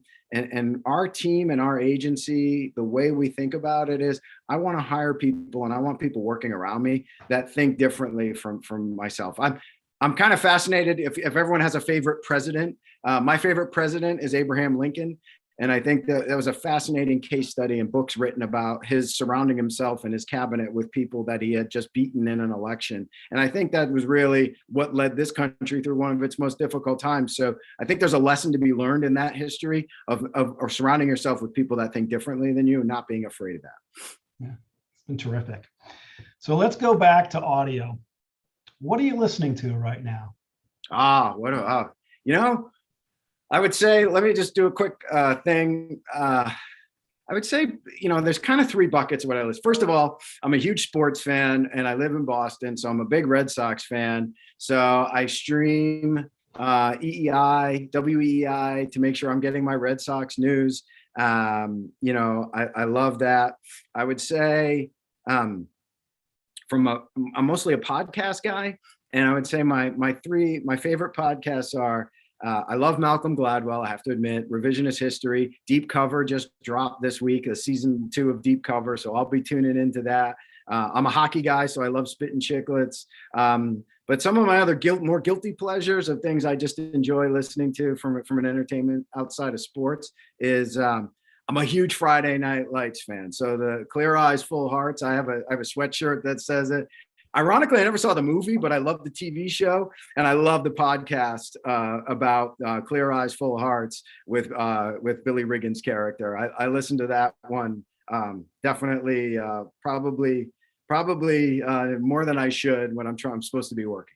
Well, I have a recommendation for you. Fly on the Wall, our new David Spade podcast just came out. Fly on the Wall. Yeah, I got it. It's all the SNL guys. So I will have to check that. I will check that one out for sure. I'm looking for some new stuff. I'm sort of newsed out, so I'm looking to get more entertainment. So I'm loving it. There you go. Well, thanks again. This has been terrific, and we threw a lot of questions at you, and I'm sure everybody appreciated your insight and your willingness to share, which was really special. No, appreciate it. Thanks so much. It was great. Had a lot of fun. Thanks so much, Keith and Bob. I feel like I was just in a Scott Galloway mini lecture. I was taking so many notes. Loved the challenger mindset, the 2 E's, efficiency, and of course, effectiveness. This was great. I would definitely come back and listen to this again. Thanks so much for joining us. Awesome. Thanks, Pearl. Thanks, Bob. Thank you, Keith. All right, next up on stage, we have Melissa Hughes. She's a Senior Director of Brand Marketing at the Founders Table Restaurant Group, and her session will be moderated by Mike Ford, the CEO of Skydale. Welcome, Mike. Hello, hello. Hi, Melissa. Hello. Hi, Melissa. You both look like you're ready to go. I'll see you back in a few. Okay, great. I'll jump in. I'm Mike Ford, founder of Skydale. We're a data company that helps with activation and paid social, programmatic, and CTV. Happy to be hosting Melissa Hughes for today's chat today. Melissa is the Senior Director of Brand Marketing at Founders Table, which is the parent company behind popular restaurants, Chopped Salad, Dos Toros, and Field Trip. And I think Melissa's kind of a triple threat for Founders Table because she's got a CPG background at L'Oreal and Soft Sheen Carson, as well as Unilever and Henkel. And then she's also on the board of Horizon National with, helping organizations with diversity, equity, and inclusion. So you combine that with digital marketing success that she's had for Gen Z and millennials, and she's got some good pandemic stories that we'll get into. But I know you're new to restaurant marketing, Melissa. What are some of the biggest differences you've seen transitioning from CPG to restaurant marketing? Well, wow, Mike. I don't know where to go after that amazing introduction. I feel like we've been talking for the last 10 years now at this point. But no, I think when I think about the differences in the industries of traditional fast-moving consumer goods where I was before and transitioning into this space where not only, I know the panelist before was talking about how we have data every day in the food industry, right? So I'm getting reactions at the speed of light. If a customer doesn't like something, they're telling you right then and there. It's not necessarily the speed in which you thought you were moving at in the traditional CPG industry. I think I'm moving at a speed that has astronomically tripled. I have a new launch probably every other month. I've been able to bring innovation, not only through new food opportunities and insights, but bringing new ways to connect with our consumer to this space and taking some of those learnings from traditional CPG. A la PR mailers. Like, how do you get hot, real food into a media person's hands at the same speed you were sending them shampoo or something, or creating an experience around a traditional CPG item? And so having the opportunity and getting the ability to kind of bring those learnings into this space have been an amazing kickstart to my career in QSR. That's great. So a lot of people think of innovation primarily from a technology standpoint, but there's a bunch of different ways restaurants can innovate from either customer experience or marketing. And so love to hear about what you guys are up to at Founders Table and what you think's on the horizon for 2022. Yeah, so there's some amazing things on the horizon across all of Founders Table's brands. But one I'll point out that's in the market right now that just launched, and it's at our Dos Toros brand. When you think about Dos Toros, you think about amazing burritos and tacos and all those foods that are traditionally pretty heavy and protein based by meat. And right now we are bringing Brussels sprouts into your untraditional Mexican cuisine. And when I mean our Brussels sprouts are amazing, I mean, they knocked my socks off the first time I tried them. And I was like, I thought I was eating a burrito with meat in it. And I like to say, and our amazing copywriter came up with not your grandma's Brussels, right? So everyone associates Brussels sprouts with those things that their grandmother boiled in the kitchen. And that's not what we're doing. We're bringing flavor like never before. We're bringing innovation to the space of Mexican cuisine in the QSR space like never before. And we're doing it through flavor profiles that you wouldn't expect. And so that's one of the things I can definitely say is the most unique about what we're doing here at Founders Table. But I think also we're also making the experience better from a technology standpoint and an overall customer experience. We're opening restaurants not only closer to you, but in formats that you like, where you have the opportunity not only to order online, order through your app, order through your third-party solution, but you can also order and get the food brought out to your car, right? Like, we don't have drive-throughs, but we're making things not only COVID safe, but making things in a way that consumers want to receive them. Interesting. So on the Brussels sprouts, that was driven by customer demand for vegan or vegetarian, or what was the No, driver? it was really, so I would say Dos Toros started as a traditional kind of Mexican QSR restaurant with your steak, chicken, and they had what they called like a seasonal mixed veggie from time to time. They brought in Impossible. Impossible worked well. And that really kind of serves our vegan, vegetarian consumer. And we took away those market veggies and we hadn't really replaced it with anything meaningful for our consumer. But not only were the Brussels sprouts meaningful, they're our second limited time offering menu item that we've run.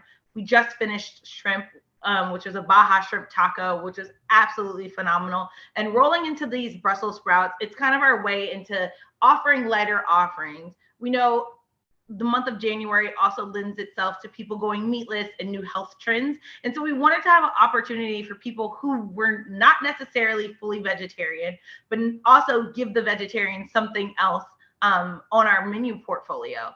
And it's also a great add-on. I love having a steak burrito with Brussels. When you go to your favorite steakhouse, you're ordering those crispy Brussels. Now you can have them together in your burrito. Well, I mean, it's the best of both worlds for me. That's cool. So I hadn't really considered menu innovation as part of this chat, but when I think as a chopped salad customer, you guys were kind of pandemic ready coming into it, where every other restaurant had to like figure out delivery or figure out pickup. Can you talk a little bit about that? What happened through the pandemic with that, and what's changed since people are now coming back to restaurants? Yeah, I think foot traffic has been the largest change in the QSR industry when it comes to the pandemic. And it's foot traffic at our stores and how consumers are learning about those innovation items. Because before, it was an in-store sign, it was a nice call out. At Chopped specifically, yes, our app was in a great place. We had our pickup wall and we were already working with the third-party dealers, but you still see an uptick in our owned app, which is something that has been a great leverage for us because we're able to communicate with our consumers. We're able to drive loyalty, specifically through a partnership that we had done back in November with Jessica Seinfeld. We piloted double rewards, offering people from our app in our community an opportunity to double their value when ordering a particular salad item. We've also been able to drive dressings. So salad dressings are the core of who the flavor profile of Chopped is and what makes us unique and what makes us different. We have over 20 amazing house-made dressings, and now you can take those bottled home with you, right? So when you're looking for not only to create a salad at home, but creating an amazing dinner entree. I love taking our white balsamic, marinating my chicken in it at home and having amazing dinner right with one of the Chopped dressings. So we were able to kind of spin off of just being a traditional salad-based lunch company to bringing us home for dinner options and other great things like dips for your kids' chicken tenders. Okay, great. Well, this certainly is the flavor profile for Chopped is just amazing, and not really a big salad guy, but I was hooked immediately. So in terms of like in terms of like just the overall, you mentioned foot traffic, and so that's kind of near and dear to our places graph, geolocation heart, obviously, because we help people measure that. But in terms of like restaurant customer acquisition versus CPG, just on strategies and tactics that you've seen that might be different, or what works better in each? Yeah, I think when we think about a restaurant, consumers have millions of choices of what they're going to eat for lunch. If it's cooking at home now versus ordering out, gaining that customer and keeping that customer in the QSR industry is a bit tougher. I think when we think about CPG, auto reorder was kind of like a habit, especially with Amazon and Walmart Plus coming into the space. Consumers are just auto reordering, ordering the same thing, and not necessarily going into the store to see what's new and see what was out from competitors. But when consumers think about what they want to eat, it's about, what am I craving? What makes me excited? What do I want that's different that I can't, open my own refrigerator to get? So it's in this space, I think acquisition of a customer is the toughest thing you can do. And then keeping them there and keeping them engaged is even tougher. And I think the best way that Chopped and Founders Table has been able to do it is by creating new items and new curated menu items across both platforms. Chopped has its destinations. Right now, we're in Destination Mexico. We partnered with Cholula, which is a national known brand for this round. And we're bringing in partners that are unique. So we had Jessica Seinfeld in partnership with her launch. We have Cholula now. We have a really exciting women-owned, women-founded business coming up in later February that I can't wait to announce. And I think there's so many really great partnerships that we've been able to come together and partner with people and brands that make sense, that we know our consumers will love, that will drive new trial for us. Oh, you're teasing us now. What's coming up? You got to spill the goods here. Can't spill the goods just yet, but I mean, I will tell you, the flavors are fiery, they're unique, they're bold, and they're true to who the Chopped spirit is. Okay. Well, I mean, so in terms of like, and Keith had mentioned this from Duncan on like customer loyalty programs and things like that. What are you guys focusing on to kind of increase? You said kind of double points, but is there other programs that you guys have that you find innovative? Yeah, so I mean, for me, I think there's some other companies that are doing some great things in the space and super unique. One of those being Domino's. I think their most recent campaign with actually sending gift cards from other businesses out to their customers with orders to help kind of save local businesses is like mind-blowingly unique, really a business supporting others. At Chopped, not only are we doing loyalty through our owned app, through Level Up. Level Up is a platform that many restaurants use for rewards. You spend $100, you get 10 across our platform. And so it's been a great way to dive in and allow customers, especially our most loyal customers, ability to earn rewards. And we've been pulsing through double rewards on different entrees and different items. Right now, we're in our Eat Well, Be Well season, which is all around gut health at Chopped. And we have a miso gut booster, which is a unique dressing created, and a turmeric tzatziki out right now. And those items are like those items that we're kind of focusing on around rewards, and usually and using it to focus around the menu. Okay, great. A lot of the I've heard some of these things, software as a service. Are you guys doing anything as like food as a service by subscription, or like what are you guys focused on there?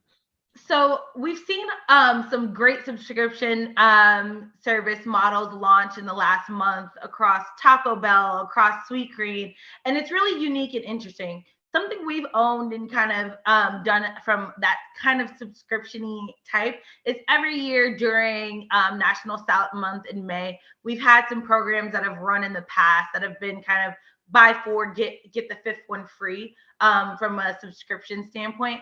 But we see the space growing. We're excited to see where it goes. We haven't yet dipped our toe in the water there, but I think understanding how profitability works in this space will be super interesting as we see those brands, if they stick it to only being the month of January or continue to do it beyond. Gotcha. So what do you see kind of on the horizon for either the mobile apps or ordering systems? Like what are the technologies that you guys look at as, potential investments or things that you're like considering for your own apps? No, I think when we look at technology, it's how do we create a way to make our messages more personal to each person? How do we ensure that the consumer journey is not one size fits all regionally or by store? How do we make sure that that customer who we know loves our classic Cobb salad is also knowing that there are 18 other dressings that they may want to try instead of the buttermilk ranch that they always get on their classic Cobb salad? And so using technology to tap in, using the ability to send notifications, not only through our own app, but while people are browsing on their normal browser, so that we're connecting the pieces of the pie outside of our owned experience is what we're looking to doing in the future.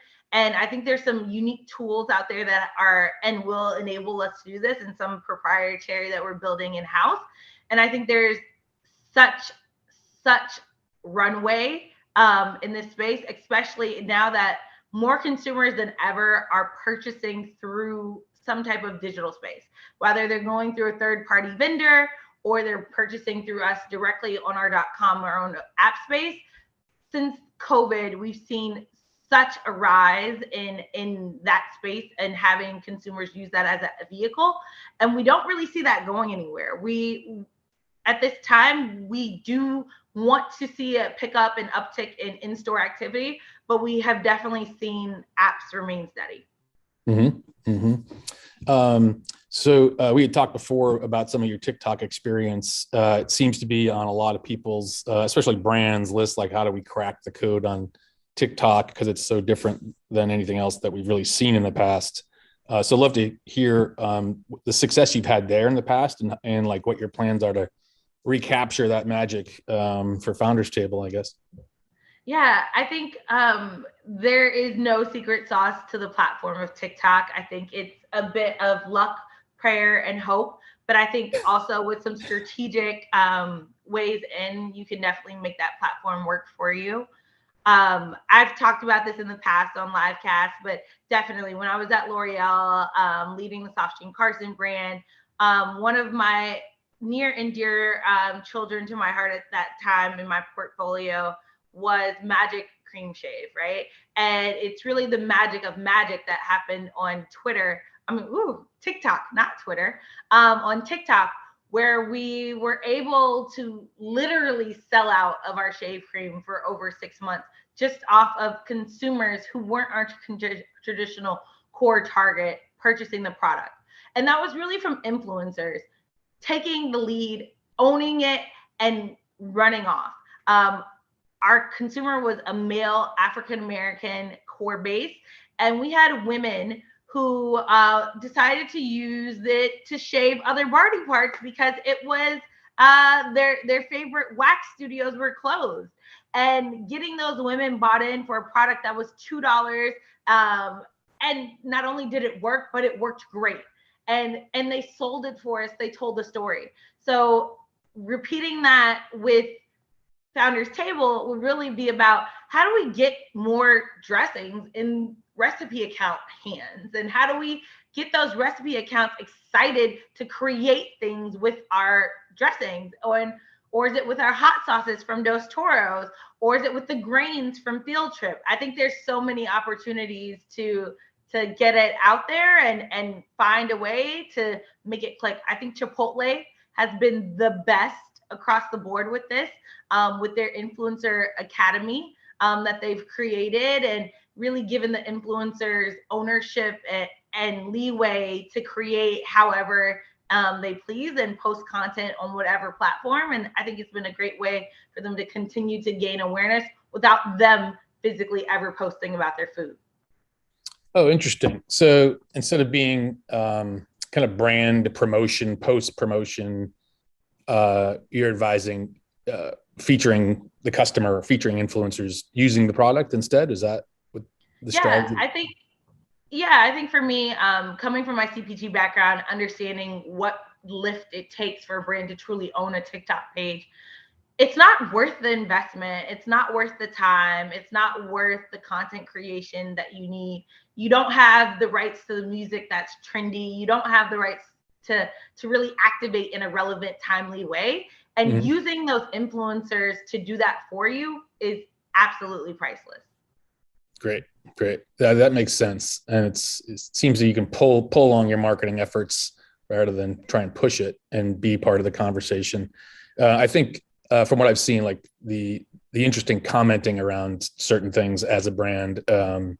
Yesterday there were some good ones that came out, and the brands are going to elude me now, but I think it was Wendy's and some others that were had a pretty good Twitter roast going on. So I think those things that Wendy's loves a good Twitter roast. I mean, they are the best at it in the game, I'd say. Yeah, I think the one they did was Hot Wheels. It was like roast us, and they said your target audience already has skid marks. So pretty good stuff.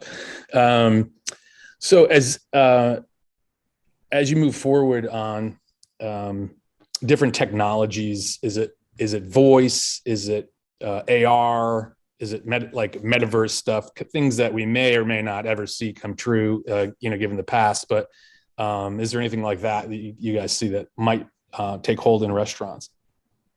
I think going back to Chipotle again, I think what you've seen them kind of do in the gaming space and what you see them playing around with in that metaverse area, they are the leaders, I think, in kind of building technology into the brand.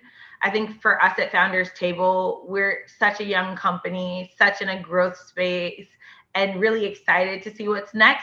But it's really about the core of keeping the food human, right? So wanting to make sure that we still have that human touch, that human feel, never going to the space that's all the way removed from our consumer. I think we have a few stores of the future, I'll call it, where you no longer can walk in and get your salad made right in front of you, where you have the opportunity down on Barrack Street in New York City to be a fully digital store, where there are kiosks in the store for you to order if you want to order there, or you come and you have your pickup shelf that is kind of right there for you to grab your salad and go. Limited seating area. So I think there's some stores of the future. I don't yet see us getting into that metaverse AR technology space. Yeah, I mean, there's a way to go before it's commercially ready to get your food that way. I think you can get virtual food perhaps. So in terms of like how does a restaurant get on founders table radar? Is it just a financing angle or distribution? No, What is the? I will say what Founders Tables is and what Founders Table hopes to be is a conglomerate of really unique, passionate founders that are coming together to not only grow their own businesses, but strive to grow other restaurants and other restaurant concepts. So by continuing to being a unique concept in the QSR space, even in the full service space, I think we are always out looking, trying, eating at new places to see what's out there. We are very fortunate to have brought on Field Trip and work with the amazing Chef JJ last year with the Dos Toros acquisition back in 2019. So I think there's amazing things on the horizon for us, and we can't wait to continue to announce more. We have some brand new board members on the radar that have just joined us, of Robbie Robinson, who is one of the financial advisors to Barack Obama. So I think there's some amazing things coming up, and we can't wait to see and explore and share them with you all. Oh, that's cool. So I guess in terms of like onboarding or just customer acquisition as a whole, I know your background in omni-channel digital was kind of a core feature of your career. How is that applying to Chopped or Dos Toros today? And like what channels work best for you? Like what's your bread and butter, and how would you advise other people to kind of cash in on those opportunities?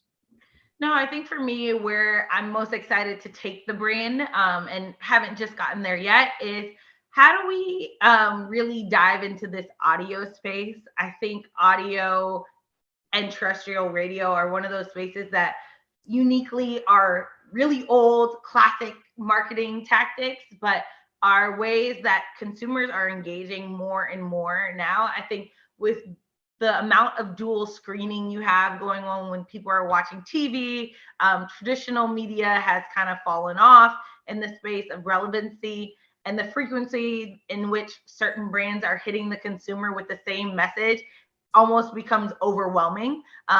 I know I can watch something on demand and see the same commercial 4 times, and I'm like, okay, like they are really hitting their frequency, but as a consumer, after I've watched it twice, am I really watching it again?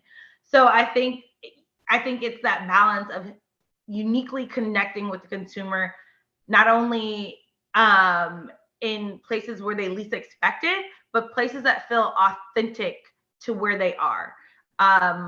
I say this as like, our consumer is probably at a farmer's market. So how are we making sure that we find placements or find ways to infiltrate a farmer's market with an experiential activity versus doing a large scale stadium partnership that may not feel as unique to our core consumer? Interesting. Well, I kind of see Chopped and Dos Toros as more like urban destinations. So how does a farmer's market fit into that? Yeah, so you are amazingly right. A main chunk of our restaurants are in urban, but most of our growth right now is in suburban markets. Oh. So we have been on a opening rampage of opening restaurants in suburban markets. We have just opened one in Stamford, Connecticut. We have one down in Morris Plains, New Jersey that opens next week. So we are branching out and really getting our foothold in those suburban markets to make us more than just a lunch place, right? We have more than just salads. And so especially at Chopped, our warm bowls are a great dinner option, right? We have some amazing warm bowls. When you're looking for something other than a salad, you can wrap your salad in an amazing tortilla and have one of our great wraps. So I think it's getting the consumer out of the mindset that we're a lunch brand. Interesting. Now, tell me about like Dos Toros or Chopped consumer personas or profiles, and how does that apply to your work at Horizons on diversity and inclusion? Like, is there certain niches that you find marketing resonates better with, or certain techniques that are more innovative? Yeah, so I'd say my work at Horizons is really definitely around expanding educational equity and doing that through a EDI lens of diversity, equity, and inclusion, but coming in, bringing that back into founders table. And when you think about the consumer and you break down their personas and you look at how and where they are, I think one of the ecosystems that we found is that since the pandemic, a lot of people have moved out of the city, right? And a lot of those core consumers that we knew and loved are no longer there, or they're coming less frequently.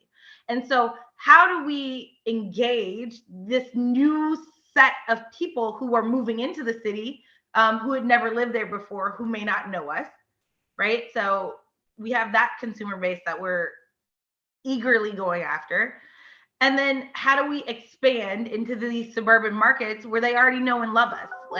We like Long Island, like Rye, Greenwich, Dobbs Ferry. Like we are out in the suburbs to serve that consumer. And our suburban consumer has kids, right? So making sure our menu has kids options available in those markets that you may not see in your traditional urban market. Make sure there's sides like macaroni and cheese and soup and chicken tenders in the South. And so making sure our menus are also regional that fit those markets as well. All right, cool. Looks like we got about 10 minutes left or so. So if there's questions, we can, submit those. I think that makes total sense. Like no one's going to the office yet at scale. And so all those people that are now on those, Metro North and Long Island Railroad stops. So if that's where you're basically just relocating the stores there, that's super smart. Was that based on just the train lines, or did you use data for that? Like, how do you guys? So we have an amazing real estate team. We have an amazing internal development team, and they go out, they scout, they use our loyalty data, they connect lots of dots and are always fighting to find us the best real estate all across the East Coast. So we are extremely excited. We just opened our second restaurant in Alabama this week. And so I think there is some amazing opportunities to continue to grow, and they find them, seek them out. And I get the fun job of helping to make sure the in-store design looks amazing. That's great. I think the experience of, just coming to the store, either picking up your food or just the ordering process. I think that's an area that this just kind of the speed of it is just way better for consumers. So like, what are some of the things that you use there to kind of measure those experiences or improve on them? Yeah, so through our app system, we can basically calculate the time from a consumer submitting the order all the way through the time it's delivered to you through DoorDash or third party. So we're really able to understand not only order accuracy, the time in which it took to make your order. And I think it's really helped us optimize how we do what we do. In the early days of Chop, you will remember the Mussolina coming out to chop your salad right in front of you. And you won't see that in stores today, because we noticed that was what was really dragging down our line time and getting people through in an efficient manner. But you'll still find your ingredients chopped at the perfect size and your dressing fully coating your salad, and getting that amazing, consistent eating experience every time you go in, rather than how well the person chopped your salad that day in that store. Okay. So it's not like the Japanese steakhouse with the flaming onion anymore. Is that what you're saying? No, Okay. No more. So in terms of, so I love digging down on kind of the omni-channel strategies. So is where do you see in TV and audio, podcasts, or, more of the kind of digitally enabled stuff that's happening today? Where, are you driving stuff like that too? your brands? I think we are hoping to get there soon. I think Chopped is a brand specifically in Dos Toros that have really leaned into grassroots efforts to grow as they've gotten to today. And as we move into the future, I think we will see them truly take off into some of those more traditional media spaces.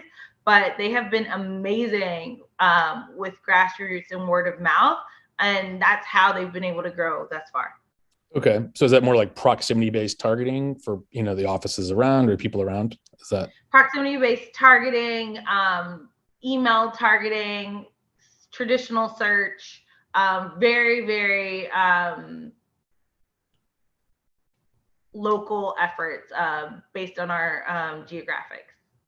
Oh, great. Okay. That makes sense. I mean, it works. Okay. Well, we got about 5 minutes left. In terms of kind of forward-looking technologies, some of the things that I've seen, Apprente was a company, is like a voice AI company that McDonald's purchased for their drive-thrus. There's a new one by those same founders, 10X, that's out there, that they're doing the same kind of AI and voice activation for apps or for ordering, things like that they're bringing through. We talked a little bit about the metaverse, but is there anything on the kind of the lab side of things that's cutting edge that would be important for either tech founders or restaurant marketers to kind of keep an eye on? I think there is so much in AI that marketers should keep their eye on. I think as more and more stringencies come down on what consumers are sharing with you, you have to understand how you're listening to them in your stores. And so if there's an opportunity and how to engage with them differently. And so I think there will be in-store and out-of-store opportunities to find ways to incorporate AI both through voice and through other platforms like the metaverse, like gaming, that you'll be able to engage in a way that we could have never imagined in the past. Mm-hmm. What challenges have you guys had on basically the staffing side, like so many people have had in terms of keeping restaurants at capacity? Has that been a challenge for you as well, or? I think in the restaurant industry across the board, and all industries that truly depend on entry-level employees have truly seen a really rough recovery to being fully staffed 100% of the time. Thankfully, throughout this pandemic, we haven't had to fully shut down any stores recently during the recent uptick due to staffing shortages. So we're really, really fortunate to have a strong crew that is supporting us and supporting our restaurants operating every day. We depend on them, and they are truly the heart and soul and the face to our consumer every single day. And so have you had to change your recruiting marketing efforts to find people, or new strategies there?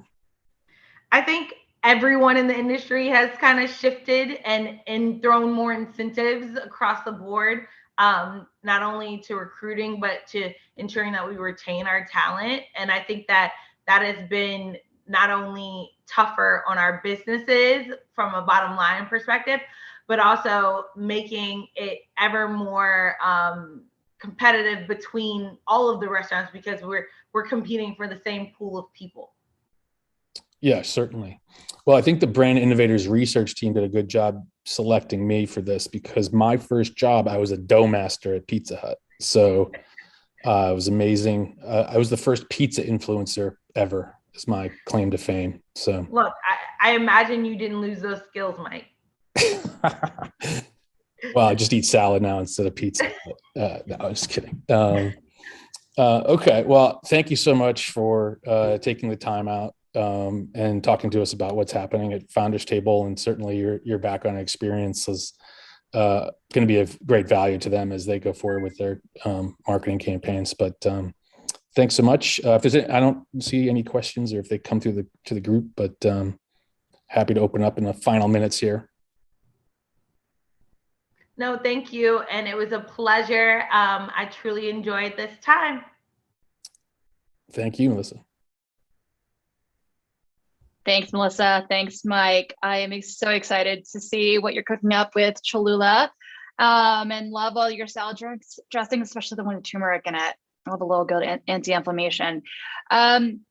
So last but not least, we have Ashley Travis. She's the Director of Digital Consumer Experience at KFC Global, and her session will be moderated by Melissa. She is the SVP of National Partnerships at Odyssey.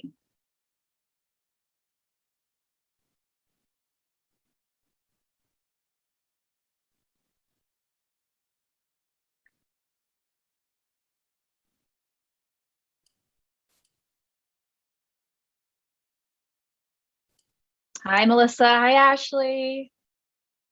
Hi, Love the red lipstick. Oh. Thank you. Can you hear me okay? Yes, you sound great. Great. All right, Melissa, I'll let you take the mic, and I'll be back in 40 minutes. Excellent. Thank you. I'm Melissa Capuano. I know Pearl probably tried to attempt that last name, but I don't blame you for not going with it. I'm here with Ashley. Ashley, it's great to see you again. Good to see you. And thank you. Thank you for joining our panel today. I'm really excited for our chat. We have a lot to get through in the next 40 minutes. I want to touch on everything from that world famous culture that that Yum brand has created. And then I want to get into sort of your day-to-day with your team and how you're embracing new innovations in the QSR space. But before we dive into that, let's talk a little bit about you and your own professional journey, because you've worked for some other great brands along the way. You've worked for Frito-Lay and Starbucks, most recently Amazon. What is it that drew you to Yum? Thanks, Melissa. Really happy to be here. Excited for the discussion. I would say what really drew me to Yum, first, I wanted to go back to retail. I had missed kind of the fast-paced environment of that convergence of both the physical and the digital retail space. But more than anything, it was the culture. I had heard of several people that I had formerly worked with at Frito-Lay and other companies that had gone to work with Yum, and they couldn't say enough about what an amazing culture it was. And so that's really what drew me to the company, this people first culture, this idea of putting the human and the person before the job. And when I joined, of course, you hear that about a lot of companies. They always talk about their culture, but having been here for 2.5 years now, it's never been more true. And I just can't believe I landed at a place that really values every single person that they work with. It's a warm environment. It's a recognition culture. And I just couldn't be happier. Well, that's great. Yeah, like I said at the top of this, it's, Yum is well known for their culture. But let's talk about that a little bit. I mean, you started it was the summer of 2019, right? So you had kind of like the 6 to 8 months of quote unquote normal. And then all of a sudden the world changed. How did the company adapt to that and maintain that culture when, everything was changing so rapidly day to day? Yeah, I would say first and foremost, it was a huge shift for us that work at the global headquarters in the US, because we were traveling a lot. In my first 6 months, I was able to visit Moscow and London and France and Australia and New Zealand, and really got to really kind of be boots on the ground and understand how the brand shows up in all of these countries around the world. And then the world stopped. Of course, there was no more traveling. There was no more even going into the office. And so before that, we didn't have video conferencing. It's hard to believe that at a global company, we didn't do Zoom and Microsoft Teams. So we had to very quickly shift to that.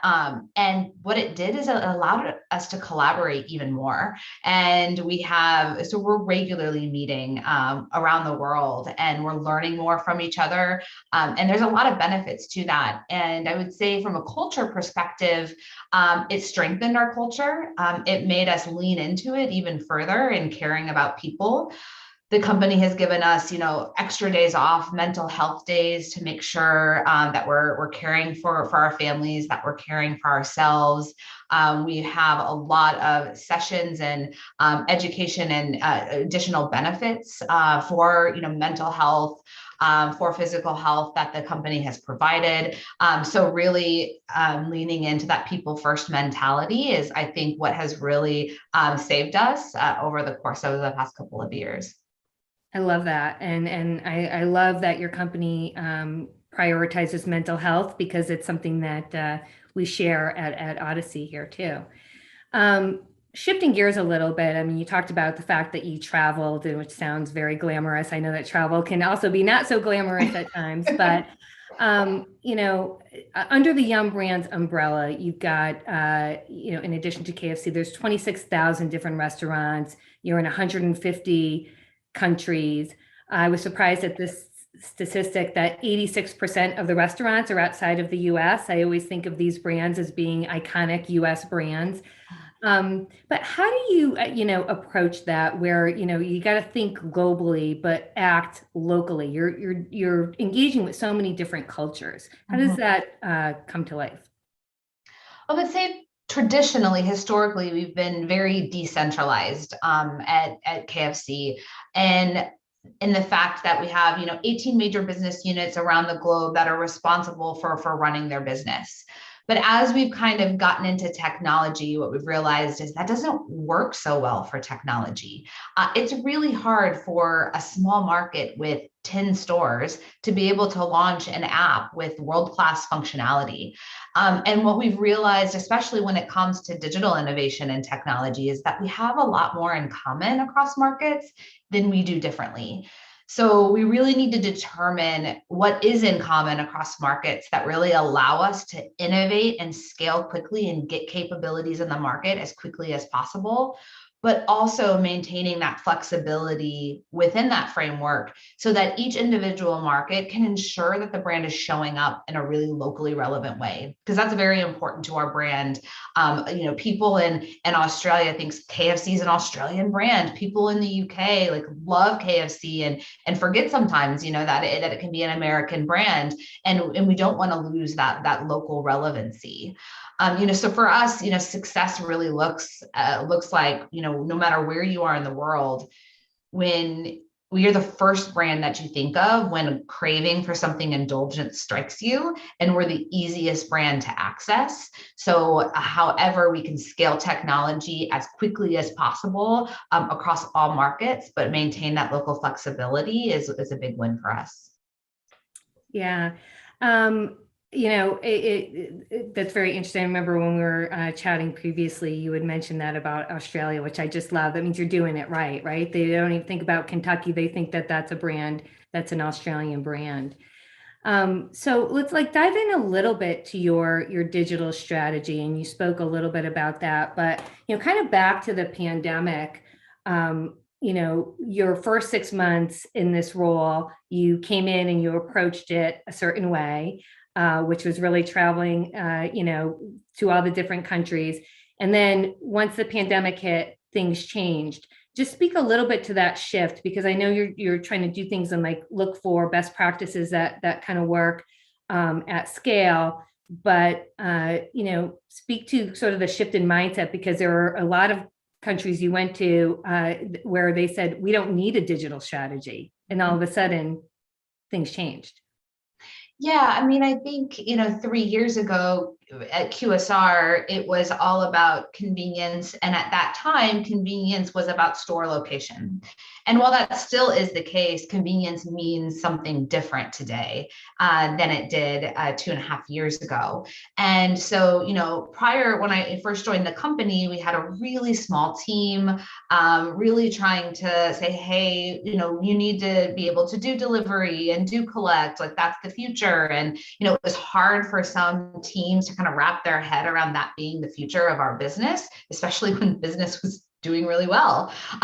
So we don't need to change. Things are going well. But then, of course, when the pandemic struck, that shift in customer behavior that we were seeing just, got catapulted into the future. So then there became a pull of how quickly can we get these capabilities in the market. So it just kind of really ramped up what we thought it would take 5 years to do. We needed to figure out how to do it in one. So that's really the kind of the shift in mindset. And what comes along with that is finding the right talent to help us innovate and get into the future and surpass customer expectations as quickly as possible. And then also up-leveling the capabilities of the talent we have and finding new ways to teach them how to be, digital marketers of the future. So, when you're looking for talent and you're strategizing, like, share with us a little bit of how KFC differentiates itself, in this space, because, we've heard from a lot of other brands today, and, everybody's doing different things and trying to approach it. And I would say this category in general is in the infancy of what, it can be. There's a lot that's happening every day, new innovations and digital technologies. So, as a brand, what is KFC doing to differentiate itself as it pertains to e-commerce, customer acquisition, and then customer loyalty and engagement? Well, I would say if you subscribe to Byron Sharp's philosophy, you'd say there's no such thing as loyalty. And in QSR, that's actually pretty true. I mean, rarely are you going to find someone that only goes to KFC or that only goes to Taco Bell and doesn't go to any other QSR restaurant. I mean, we're human beings. We like to explore. We're in the mood for different things.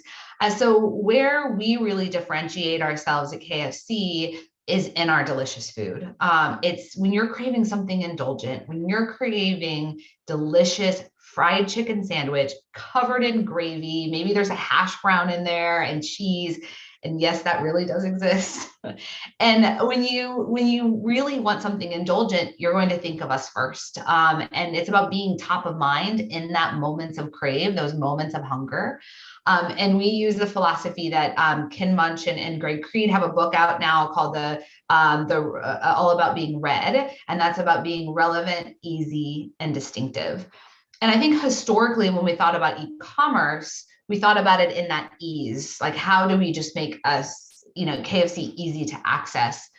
But now what we're realizing is that we have to be both relevant and distinctive too throughout all of our digital products that we build.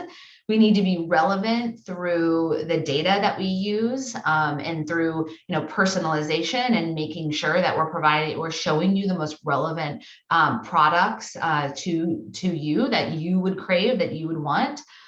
And then when it comes to the distinctiveness of our digital products and our digital innovation, we're still exploring that.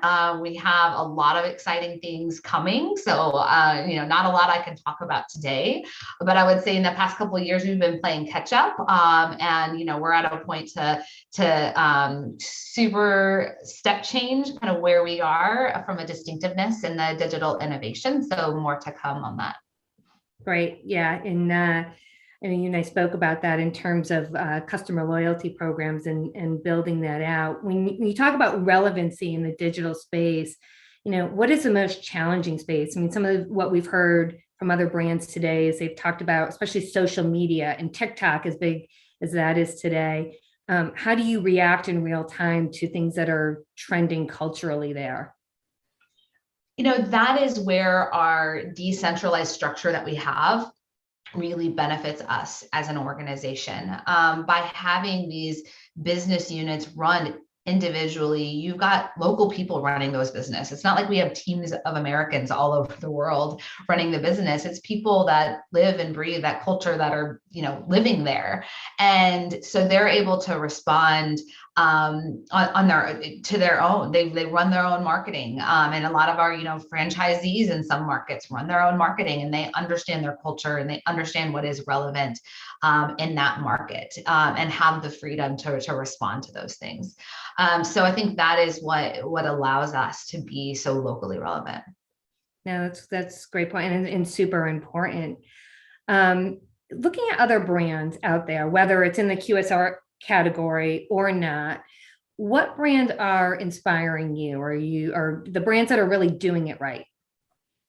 Well, I have to say, I think first and foremost, I would have to say probably Starbucks. And it's always going to have a near and dear place in my heart. And I just love how they keep growing and expanding upon what we built together when I was there.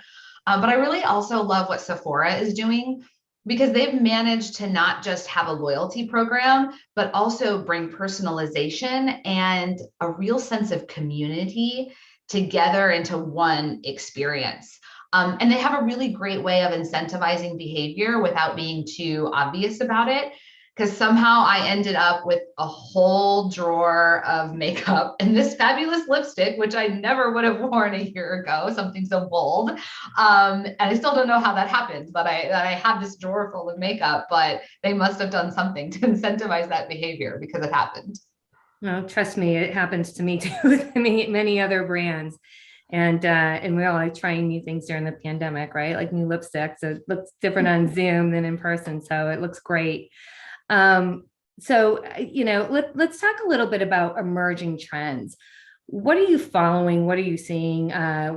What's next in the QSR space?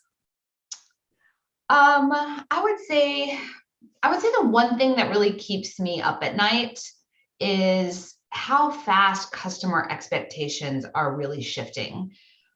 I mean, in QSR, we often want to compare our digital experiences to other QSRs. So it would be very easy for us as KFC, for example, and we're building the app and we're ideating on new features in the app to think about, well, what's McDonald's doing, or what's Chick-fil-A doing? But the reality is the customers are not comparing our app to other QSRs. Their expectations are formed by all of their digital interactions, or even their meta interactions. Their order flow expectations are formed, by aggregators. Their perceptions are influenced by Netflix, by Amazon, and customers don't really care that Amazon has 20,000 people kind of running their web and app to make it personalized and to make ordering easy. And that maybe we only have 5 people. They really don't care. They're experiencing customization, personalization, one-click ordering, gamification, connection to the metaverse, NFTs, crypto. They're experiencing all of these things through all of their touch points, and they expect you to deliver them too. And so we have an amazing internal insights team that revealed some research that said, coming out of the pandemic, that we're all operating on this like 5th grade mental level. Customers, they no longer want to do any of the thinking. They want you to do the thinking for them, because cognitive overload is at an all-time high. And that doesn't seem to be changing. So it's just that our bar has raised exponentially in terms of being able to stay on top of these trends, innovate on all of these things, and remove any of the tension and any of the friction that we can from the customer experiences. And this is a tall order, because it causes us all to shift in how we think about our business and how we think about the products we develop. And so that's the big trend I see, is us having to not lose our traditional retail experiences. And that's what makes our business so great, but also become digitally innovative companies at the same time. And it's super challenging, but it's also super exciting, and why I love it so much. Well, talking about the consumer experience, and we're talking a lot about digital and capturing the customer there, making it easy. I love that. I'm a person that uses apps for that reason too. But how do you make that connection that from the digital, the technology and interacting there with a real human experience, the connection between the app and the in-store experience? Yeah, I mean, honestly, digital innovation should really make those human connection moments more special. It should replace some of the functional task-oriented things like ordering, for example, but never replace the human touch when someone needs help or just needs a smile. Technology should free up our team members in the store to do what they love, to hand bread our chicken and cook and to connect with customers. And so if we can leverage technology to kind of remove some of those tasks and free up their time and capacity to enjoy their work and enjoy connecting with customers, that's when I think we've gotten technology right and found that right balance. And do you think, and again, I'll go back to just kind of watching some of these sessions today, and you touched on it a little bit, like with the pandemic, we talked about how that affected the culture within the company, what your approach, your digital strategy is, but what about changing consumer behaviors? And while we're, I agree, operating at a fifth grade level here or on cognitive overload, are there trends that came from the pandemic specifically that you had to adapt to? Anything that you think will stick? Oh, a lot. I think a lot of things will stick because, they say it takes, what is it? They always say in January when you're doing New Year's resolutions, it takes like 3 weeks or 3 months to form a habit. Well, we've had 2.5 years to develop these new habits. So I don't think we're just going to go back to where we were in 2019 ever. So, things like ordering ahead and picking up in store, things like delivery, curbside, really it's having choice of access. I think customers now expect and want that control of, I want to be able to go and sit down in a restaurant if I want to, but I also want to be able to, if I'm in a hurry, order ahead and just zoom in and pick it up. But I also want to be able to order ahead and stay in my car and go in the drive-through because I have toddlers in the back and don't want to get them out. And so they want options and they want control over choosing when, how they get their food. And so I think it's on all of us to figure out how to not just provide those options, but make those options as easy as possible. And so, that's the biggest trend I think will stick around. And I think there's another trend that I've been reading about recently, which I think is really interesting. In that, in the beginning of the pandemic, everyone had to cook at home. Yes, you could order delivery, but there was just a lot of grocery delivery and a lot of home cooking. And now that we've kind of started to emerge from that, a lot of people are eating out more than they have. It's still doing a lot of delivery and collect, but are just tired of cooking. And so what's going to be interesting to see what happens is finding that balance, because the trend that I've been reading about is about how people are going to, QSR is going to play a really important role. Grab and go is going to play a really important role as people try and find that balance of, getting back to normal lives, but still kind of being overrun by by having to cook and having to manage their own food. I don't understand that trend because honestly, I love to cook. It's one of my favorite things to do. So it's actually been really interesting for me to read about it and try and understand a little bit more. Yeah, I'm with you. I love to cook, and it was kind of nice for a couple of months to be cooking at home every single night. But then I will admit that it was also nice to finally get back out and not be forced to do that all the time. You came from Amazon, you spent some time there. Any best practices? I think that there's, a lot of people, a lot of brands and marketers that look to Amazon in terms of e-commerce doing it really well. Anything that the QSR industry can pick up from what Amazon is doing right? Yeah, I think there's several things. I think being a customer-centric organization. So, a lot of what you read about Amazon and it's true in a lot of ways within the company that they're always thinking about what's going to help the customer, what's going to be most beneficial to the customer, down to what the products that they develop. So I think from a QSR perspective, I think we have two customers. We have the end consumer of our products, and then we also have our team members in the store. So how do we start to think of them both as customers and ensure that every decision that we're making, every strategy that we're developing, we have the voice of our customer in the room with us to push us and challenge us, to make sure that, we're not making their lives more difficult, we're making their lives easier. And so I think that's one thing we can really take from Amazon. And then I think the other is leveraging technology and infrastructure to provide more relevancy to customers. So things like a content management system to dynamically change what products we show and when, having things like an interface that allows someone who can't code in SQL, who can't write SQL, to actually go in and do customer segmentation to try and get a better understanding of customer behavior to drive insights into the business.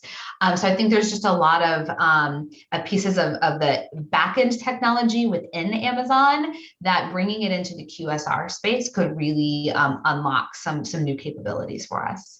Yeah, sure. I mean, we talked before just about knowing as much as you can about your customers and how they engage with the brand so that you're making it easy for them. You kind of know if they are typically feeding a family of 4 or 5, that's kind of what you're going to push out first, for them to make it easy. I love that. I know you're not like in, menu research and development, but you talked about the amazing fried chicken and the mashed potatoes with gravy and all of the great menu products. Anything new coming? Is there or any new campaigns that are coming up that you want to speak to? Not necessarily campaigns, but in the US, we just launched the Beyond Fried Chicken, which is a really amazing product for anyone with small children, where the crunchiness of the chicken can be challenging. I know with my 1-year-old and even my 3-year-old, they don't really like the crispy kind of outer coating. The Beyond Fried Chicken actually has like a softer coating that kids tend to really love from everything I've heard. And it really speaks to this trend that we're seeing.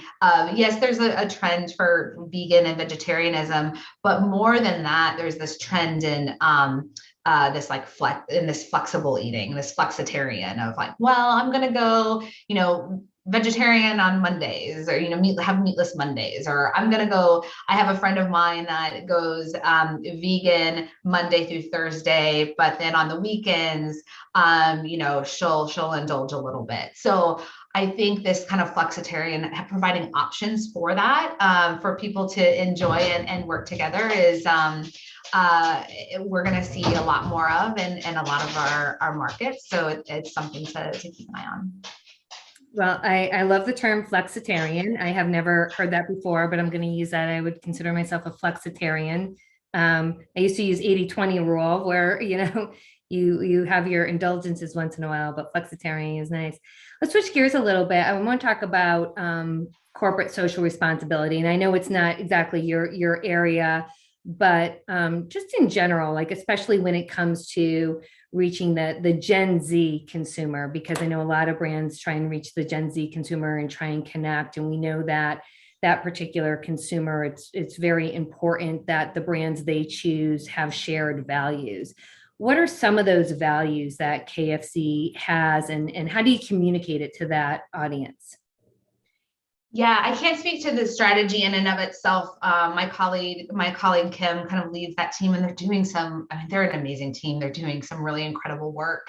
But I would say, what you can, read in a lot of our earnings reports, and kind of where our focus is really in sustainability is a big focus.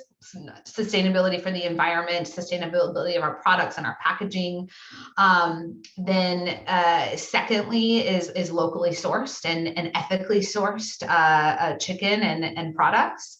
And then the third is our people, and making sure that it's not just diversity, but even more so than diversity, it's inclusion, and making sure everyone has a seat at the table. Those three are really important to our brand. And I think a lot of brands say that, but the amount of investment of time, money, resources we're putting behind making sure we're doing the right thing in all of those areas is really remarkable and really inspiring to me to work for a company that's walking the walk. So I have no doubt you'll hear more in all three of those areas in the coming months. But I would say from a digital innovation perspective, one of the trends that we're seeing is the importance of needing to make all of those things easy for customers to see and hear about. Yes, while a lot of people say that those things are really important in choosing where they're going to spend their money and what brand they're going to associate with, the reality is we're all human beings. And most people, I would argue 99% of people, when choosing where to have lunch, are not going to go and research all these QSRs and see who's doing the best for the environment or for people before making a decision. They're hungry, they want something, they're just going to choose. But they also want to feel good and validated during the ordering experience or right afterwards. So some of the innovation that we're looking at, that we're testing right now in several markets is like product tags. So in Canada, we have bamboo buckets. So why not put a tag on that to say, hey, this is a compostable bucket. So while you're in the middle of ordering a bucket of fried chicken, your guilt is a little bit lessened because you're like, oh, at least I'm doing something good for the environment. This is great. And then same thing with like our vegan items and our vegetarian items, just making it really easy for customers to know that not only is this a plant-based option, but it's also vegan. And so they can feel confident that this isn't in the same fryers as our fried chicken. And so just doing, just trying to make that all of those things really easy, not just for not for PR and for recognition, but to help our customers in their decision making. Yeah, no, I think that's really smart and so important. You're right. It's while a lot of people say that's important to them personally, you're right. They're hungry. They're not going to stop and research it. But if you're doing a good job at communicating that, I think that's really smart. So, you have a great culture there at Yum Brands. You have KFC is, you're absolutely right. It's amazing. Chicken and all of the menu items are just hands down, it's the best. You're recruiting. Do you want to talk a little bit about that, being such a great place to work and such a innovative brand? Yeah, I would say we're doing some really amazing things. We have really strong ambitions, and we're growing our digital team and innovation team. We're hiring technology talent. We're hiring people in the strategic space. So we have a lot of opportunities, not just at our global headquarters, but also in our markets. Definitely feel free to reach out to me if you're interested in. One of the things that I love about where we're coming out of the pandemic from a company standpoint is flexibility. So while before the pandemic, our entire digital team sat in Dallas, now we consist of people that live in Australia, Singapore, Chicago, LA, Seattle, and Atlanta. Like we really are a truly global team. And there's no expectation that everyone's going to move to Dallas. We're going to stay you can live wherever you want and come work for us. And so it's really exciting opportunities to really kind of drive innovation with an amazing culture, but have that flexibility to work where and how you want to. Well, I'm sure you're going to get a lot of inquiries after today. I'm going to turn it over because we've had a question come in on the chat here. With the increased focus on digital, can you speak to how you're leveraging first-party data and how that can lead to better product recommendations that you mentioned before? So, you kind of spoke to a little bit about that in terms of making it easy for customers and consumers. But how are you leveraging the first party data? Yeah, I would say, all of that should come from any type of recommendation or personalization should come from first party data. I have very little trust in a lot of third party data out there. I think it's great for trends and for insights, but to actually use it for targeting and for recommendations gives me a little anxiety. Maybe it's my trust issues coming out. I don't know. So I think building your first party data ecosystem has never been more important important than it is today, and doing it in a way that's secure and safe and transparent. At Starbucks, obviously they're one of the best. And when we were, creating the personalization capabilities at Starbucks and these like individual challenges that everyone's, challenges, star dashes and stuff that you see in your app or your emails are individualized to you specifically. When we were talking about those capabilities, we used the creepy versus cool factor. So does the customer know why we have this information about them and why it's extremely relevant? If we got this from a place that wasn't transparent, then just don't use it.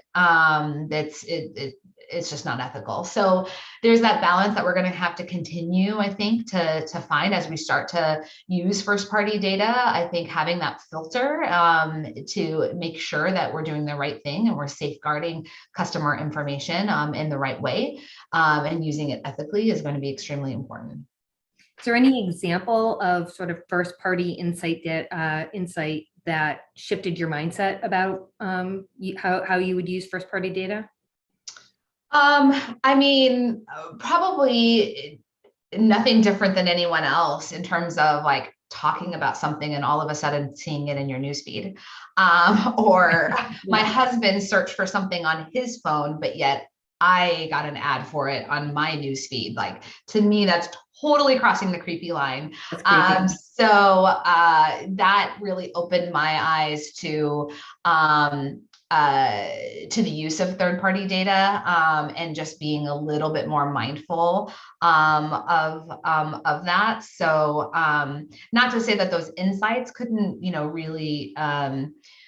really be useful, but those kinds of situations are just really kind of opened my mind because they seem to be happening more and more than ever before. Oh yeah, and you're right. It's creepy. Another question came in through the chat. So staying on first party data for a second, how important is it for you to rely on a media partner's first party data on top of your own? I can't speak to that super reliably because I work global and I'm not kind of running the media in a particular market. But I will say nothing is more important than relying on our own first party data. And it's of utmost importance that we kind of beef that up and we really make sure that it's clean and it's safe. And that is a huge priority for us as a company. Thank you, Ashley. And any other questions? We have a few more minutes here that can come in through the chat. But while we're waiting for that, I'll ask a question selfishly here. We're an audio company. So tell me what you're listening to. Oh my gosh. So I listen to a lot. A lot of different variety of music. I'm the type of person that I don't do well in silence. I always have to have something in the background. I have a very eclectic taste in music. Except for EDM, my husband is really into, I call it beats without words. I have to have lyrics. So right now I really, I do Peloton. So I kind of have my Peloton hearted songs, which ranges everything from like 90s hip hop to today to country.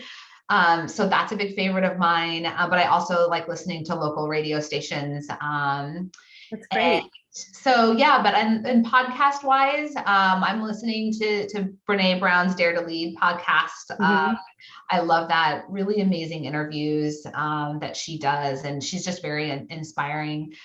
And then my husband has recently gotten me into true crime. So I try to stay away from it as long as I can, but it just really, really sucks you in. Yeah, it does. That sucks me in too. That's kind of like one of my go-tos is true crime. We're coming up on time here. So my final question, unless anything comes in, is, what is one thing that you think other brand marketers should know, whether that's about, the QSR category, marketing in general? What are some of the lessons that you've learned that you would say, like, this is really important? Yeah, I think one piece of advice would be to not be afraid to try new things in your career. I started out as a very traditional marketer, traditional CPG brand marketing at Frito-Lay. When I went to Starbucks, it was very traditional retail marketing. And I got the opportunity to make the transition into digital. And, it was frightening at first because I didn't really know a lot about technology, but I had a hunger to learn and wanted to explore that space. And I think the lines between traditional marketing and digital are blurring, and they're blurring more quickly than ever before.